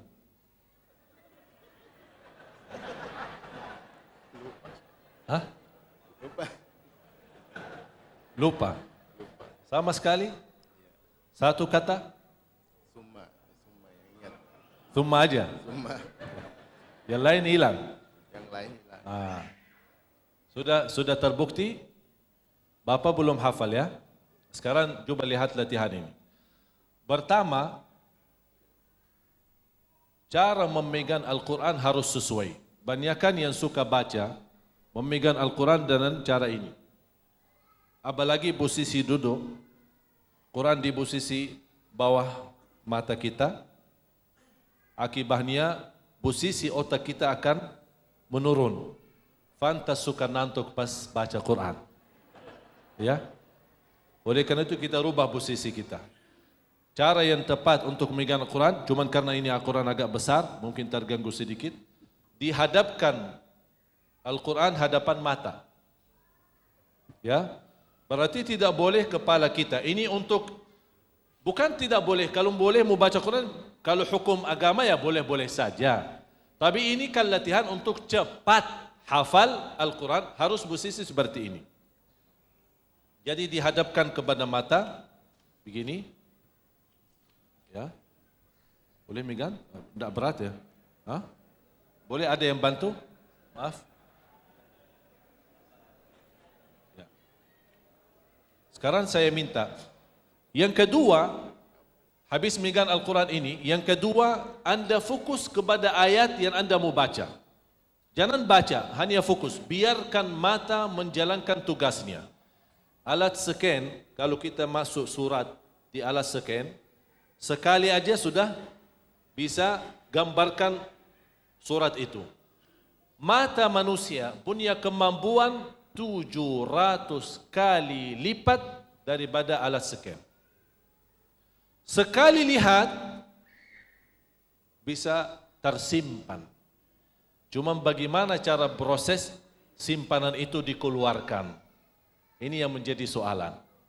Bapak sebenarnya pas baca, karena kurang fokus, sudah simpan tapi masih bayanannya belum jelas. Tapi sekarang saya minta Bapak tambah baca, fokus saja kepada ayat ini.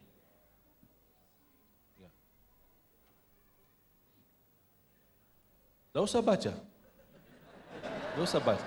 Biarkan mata saja yang menjalankan. Fokuskan saja. Fokus lihat ayat yang Bapak tadi baca. Difokuskan.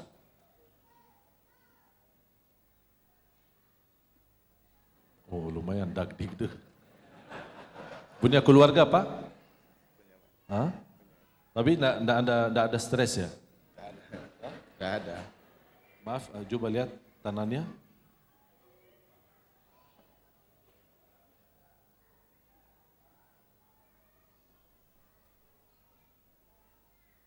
Tidak boleh ada masalah mengganggu fikiran Bapak kalau lagi fokus. Jadi bayanannya saja, maaf lupakan istri sama anak. Sementara ya.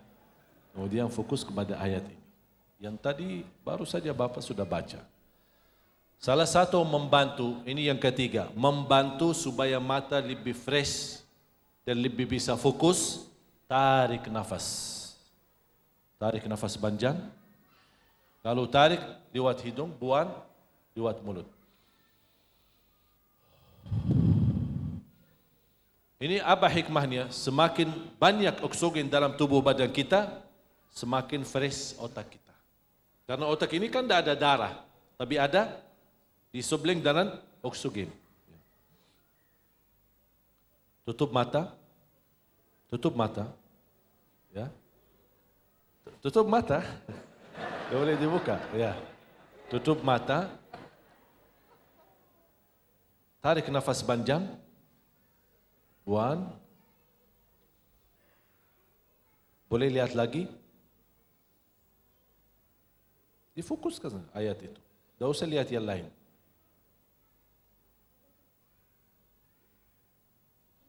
Sudah? Angkat Al-Quran. Sebenarnya tadi saya kasih waktu cukup panjang.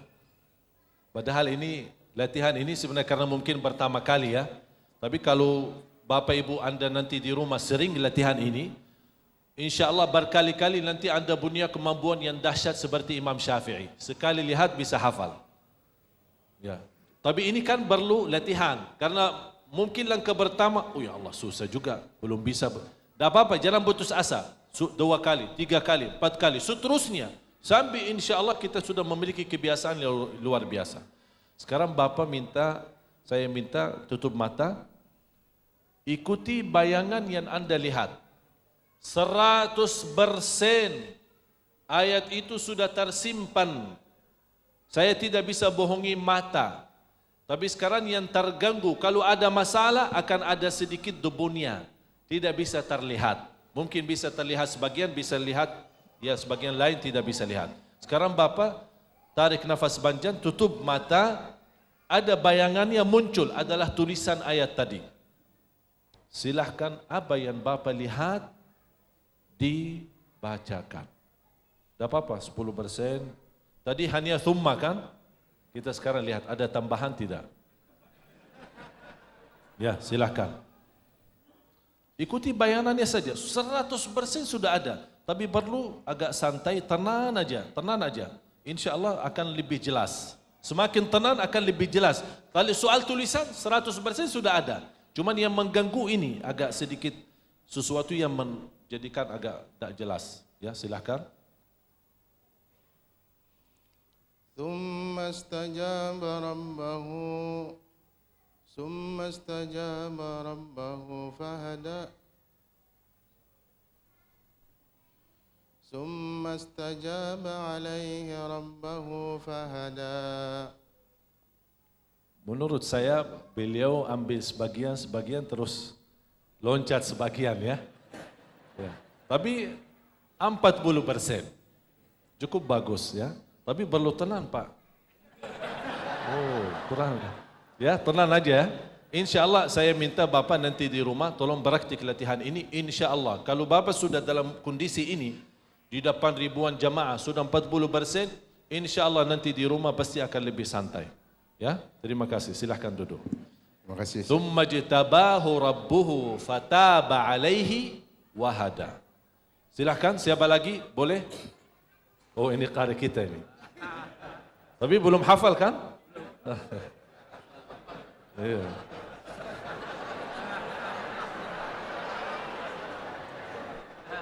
Ya? Antum belum? Berapa juz hafal? Belum ada. Belum ada. Tapi suaranya bagus tapi belum hafal. Insya Allah inilah target kita. Qari-qari yang di Indonesia. Sekarang seluruh dunia kenal Indonesia melahirkan qari-qari'ah. Insya Allah kita tidak harap hanya qari-qari'ah yang dilahirkan, tapi insya Allah qari-qari'ah yang juga hafal Al-Quran. Jadi suara yang bagus disertai dengan hafal Al-Quran, luar biasa. Silahkan buka Al-Quran. Antum milih atau saya milih?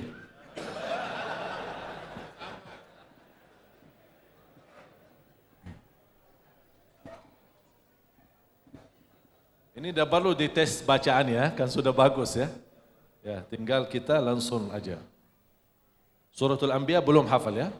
Ini coba saya sekali lihat. Iqtaraba lin-nasi hisabuhum wa hum fi ghaflatin wa hum mu'ridun. Subhanallah. Saya tidak perlu lihat sepanjang ayat, ujungnya aja alhamdulillah bisa sampai akhir. Subhana. Ya, sekarang boleh. Tidak usah baca. Beliau sudah bacanya bagus. Tinggal Bapak fokus ke ayat baris atas. Ini lebih panjang dari Bapak tadi ya. Ini lebih panjangan.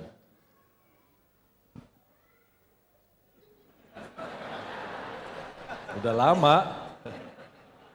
Ya, coba. Hah? Kaget ya? Coba baca yang kira-kira semampunya. أعوذ بالله من الشيطان الرجيم اقترب بسم الله karena awal ayat.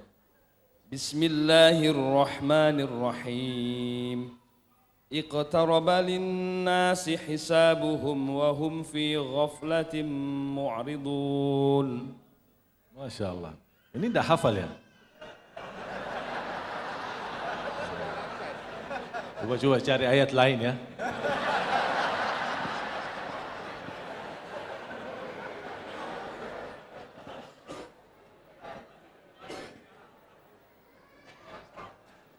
Cari yang susah ya. Tapi setahu saya, alhamdulillah selama saya belajar mencari susah dalam Al-Quran, tidak ketemu yang susah. Karena Allah berfirman, وَلَقَدْ يَسَّرْنَا الْقُرْآنَ لِلذِّكْرِ. Kami telah memudahkan Al-Quran bagi belajar siapa yang mau belajar dan ambil pelajaran. Ternyata terbukti Al-Quran tidak ada susahnya. Yang susah siapa? Kita belum tahu. Aja kita belum tahu. Semoga insya Allah dalam kesempatan malam ini Allah berkahi Bapak Ibu semua, insya Allah menjadi ahlul Quran dunia akhirat. Ya. Fokuskan ke ayat ini. Fokus, tidak usah baca. Fokus saja, ya. Tarik nafas panjang.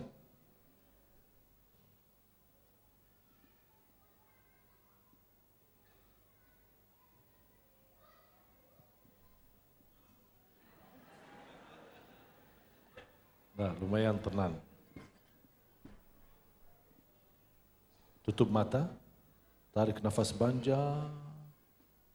Ya, silahkan buka mata lagi, lihat ayat ini.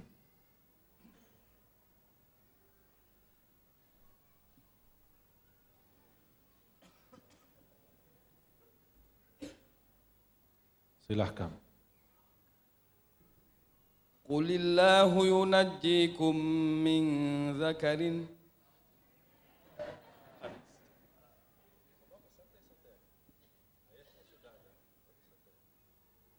Percaya diri.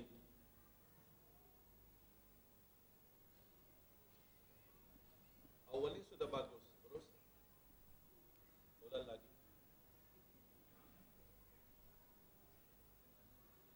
Qulillahu yunajjikum min dzakarin minkum. Saya bantu sedikit. Qulillahu yunajjikum minha wa min kulli karbin. Tapi lumayan juga 60%. Terakhir ada yang bisa beranikan diri? Satu aja? Hah? Ya, terima kasih. Satu aja boleh? Kalau boleh ada yang adik-adik kita? Hah? Siapa adik-adik kita? Boleh di sini? Ayo maju, tak apa-apa. Saya kasih yang gampang aja. Karena kita juga mencari yang belum punya istri. Soalnya kalau sudah punya istri lumayan stres. Apa kabar? Usia berapa? 18 tahun. 18 tahun. Berapa juz hafal? Belum ada. Belum ada. Saya umur 13 tahun sudah jadi imam. Insya Allah lebih baik daripada saya. Insya Allah.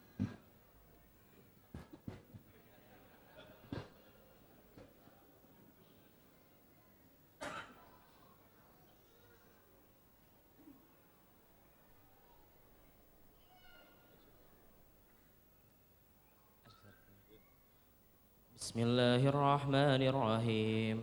Alhamdulillahi rabbil alamin. Ar-Rahmanirrahim. Ya.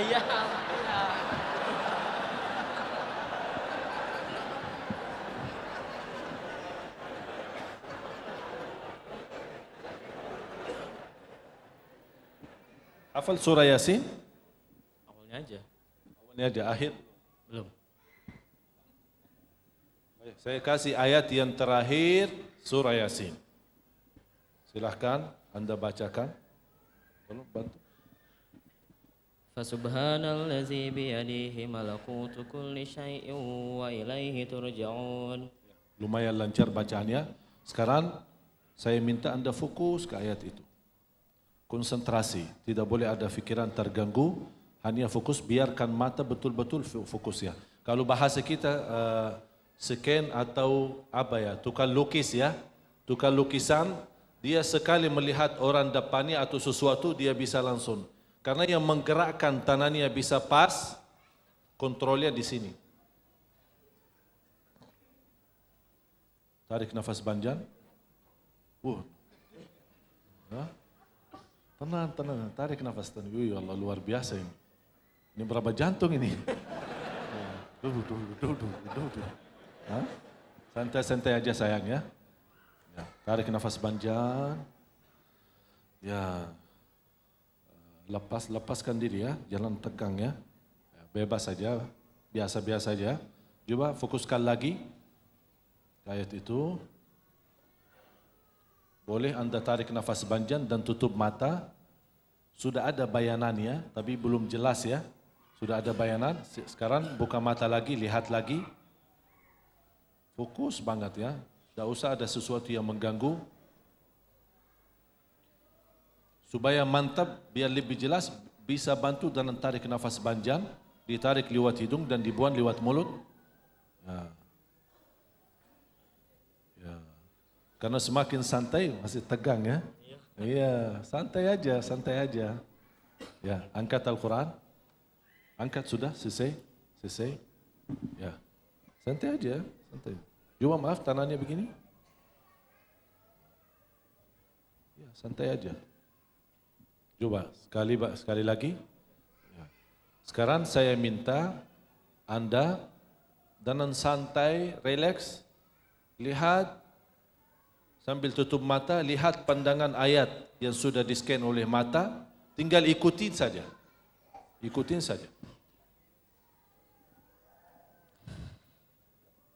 Fasubhanalladzi biyadihi malakutu min kulli syai'in wa ilaihi turja'un.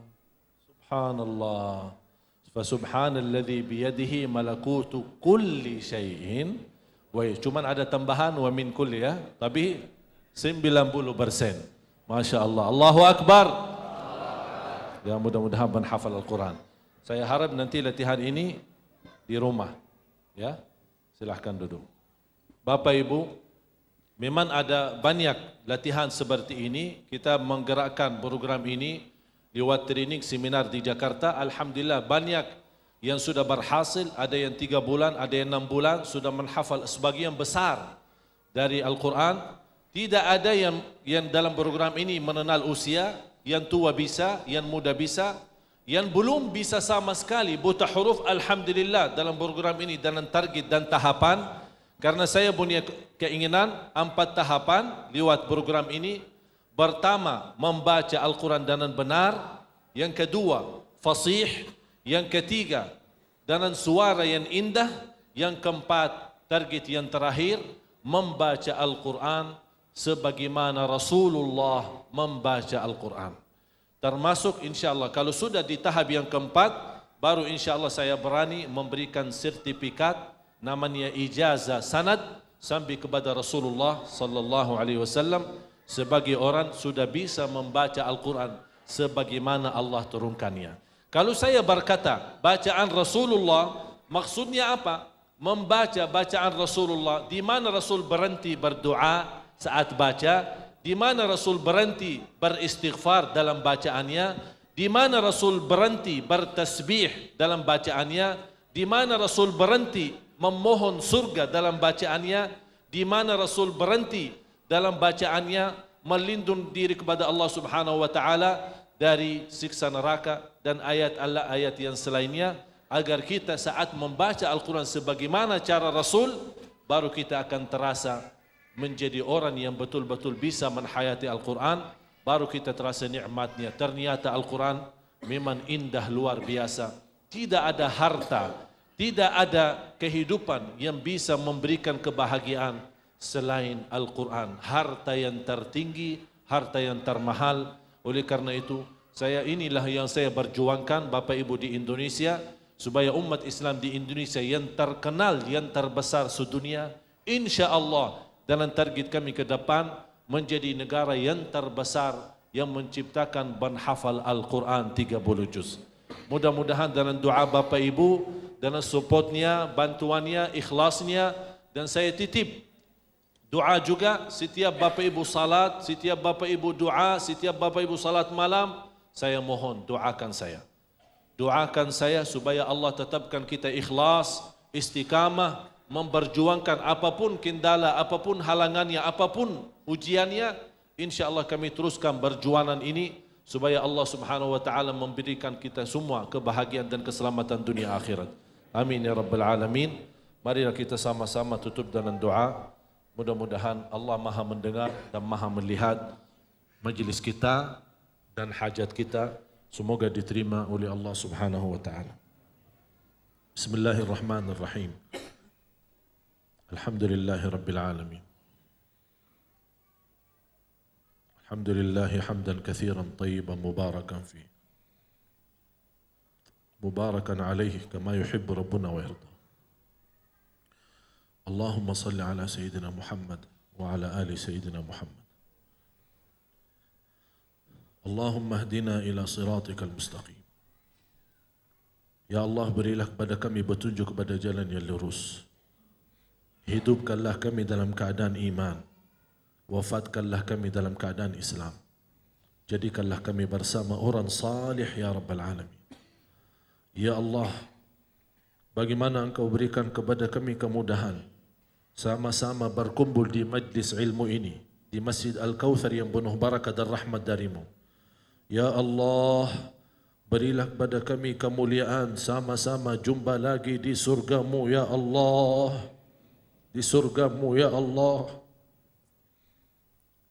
Bersama Nabi Muhammad sallallahu alaihi wasallam. Ya Allah, aku mohon dengan nama-Mu yang agung dan mulia untuk semua yang hadir serta keluarganya. Jadikan ya Allah semua yang hadir serta keluarganya ahlul Quran, penghafal Al-Quran, yang mengamalkan isi Al-Quran, yang menhayati dan menghidupkan Al-Quran. Ya Allah, aku mohon untuk semua yang hadir serta keluarganya mendapatkan malam ini segala ampunan dosanya, diampuni segala dosanya, diberikan kemudahan dalam segala urusannya, panjang umur dalam keadaan sihat wal afiat, dapat kemudahan ke tanah suci haji dan umrah. Ya Allah ya Arhamar Rahimin, Ya Allah ya Arhamar Rahimin, berilah kepada kami keluarga sakinah mawaddah warahmah, keturunan kami anak salih salihah, anak salih salihah, anak penghafal Al-Quran, anak yang berbakti baik, anak yang membanggakan keluarganya, anak yang senantiasa menjaga nama baik keluarganya ya Rabbal Alamin. Ya Allah, jadikan pertemuan ini pertemuan bermanfaat bagi kami, pertemuan yang menjadi saksi baik bagi kami di hadapan-Mu ya Allah. Pertemuan ini yang membawa kepada kami syafaat Nabi Muhammad sallallahu alaihi wasallam. Ya Allah, berkahilah kami di bulan Rajab dan Sya'ban. Ya Allah, sampaikanlah kami kepada bulan Ramadan. Allahumma barik lana fi Rajab wa Sya'ban wa ballighna Ramadan. Ya Allah, sampaikanlah kami kepada bulan Ramadan dalam keadaan sihat wal afiat dan iman. Ya Allah, ma'murkan negeri kami Indonesia menjadi negara yang makmur, negara yang berkah, negara Al-Quran, negara Al-Quran, menjadi baldatun tayyibatun wa rabbun ghafur. Ya Allah, kuatkanlah pemerintah kami menjadi pemerintah yang takwa, pemerintah yang adil, pemerintah yang jujur, pemerintah yang amanat dan ikhlas untuk agamamu dan ikhlas terhadap rakyatnya ya Dzal Jalali wal Ikram. Ya Allah ya Arhamar Rahimin, angkat segala bala dan musibah. Jadikan kami hamba-Mu yang senantiasa bersyukur, hamba-Mu yang senantiasa bersabar. Ya akhiri hayat kami dengan husnul khatimah, husnul khatimah, husnul khatimah. Ya Allah, aku mohon untuk semua bapa, ibu dan jamaah sekalian serta keluarganya, malam ini pulang ke rumahnya masing-masing membawa ridha-Mu ya Allah.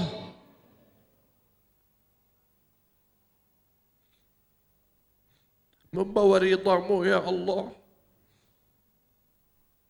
Mendapatkan malam ini untuk kita semua mendapatkan ridha-Mu ya Allah. Karena dengan ridha-Mu ya Allah kami terjamin bahagia dan selamat dunia akhirat ya Rabbal Alamin. Ya Allah, inilah doa kami, inilah ikhtiar kami memohon kepadamu sesuai perintah-Mu dalam Al-Quran. Ud'uni astajib lakum. Berdoalah kepadaku, aku akan nerima doamu. Ya Allah, inilah doa kami sesuai perintah-Mu. Ya Allah, terimalah doa kami sesuai janjian-Mu. Innaka la tukhliful mi'ad. Sesungguhnya Engkau tidak pernah mengingkari janjinya. Rabbana taqabbal minna innaka antas sami'ul alim wa tub alaina innaka antat tawwabur rahim. Rabbana atina fid dunya hasanah wa fil akhirati hasanah wa qina adzaban nar wa qina adzaban nar wa adkhilna al jannata ma'al abrar ya aziz ya ghaffar ya rabbal alamin. Wa sallallahu ala sayyidina wa nabiyyina Muhammad wa ala alihi wa sahbihi wa baraka wa sallam. Walhamdulillahi rabbil alamin. Terima kasih Bapak Ibu atas perhatiannya, kurang lebihnya mohon maaf. Mudah-mudahan habis sampaikan bermanfaat. Mudah-mudahan atas izin Allah Subhanahu wa taala diberikan kesempatan bisa jumpa lagi dalam keadaan lebih baik. Kurang lebihnya mohon maaf. Akhirul kalam, subhanakallahumma wa bihamdika asyhadu an la ilaha illa anta astaghfiruka wa atubu ilaik. Wassalamualaikum warahmatullahi wabarakatuh.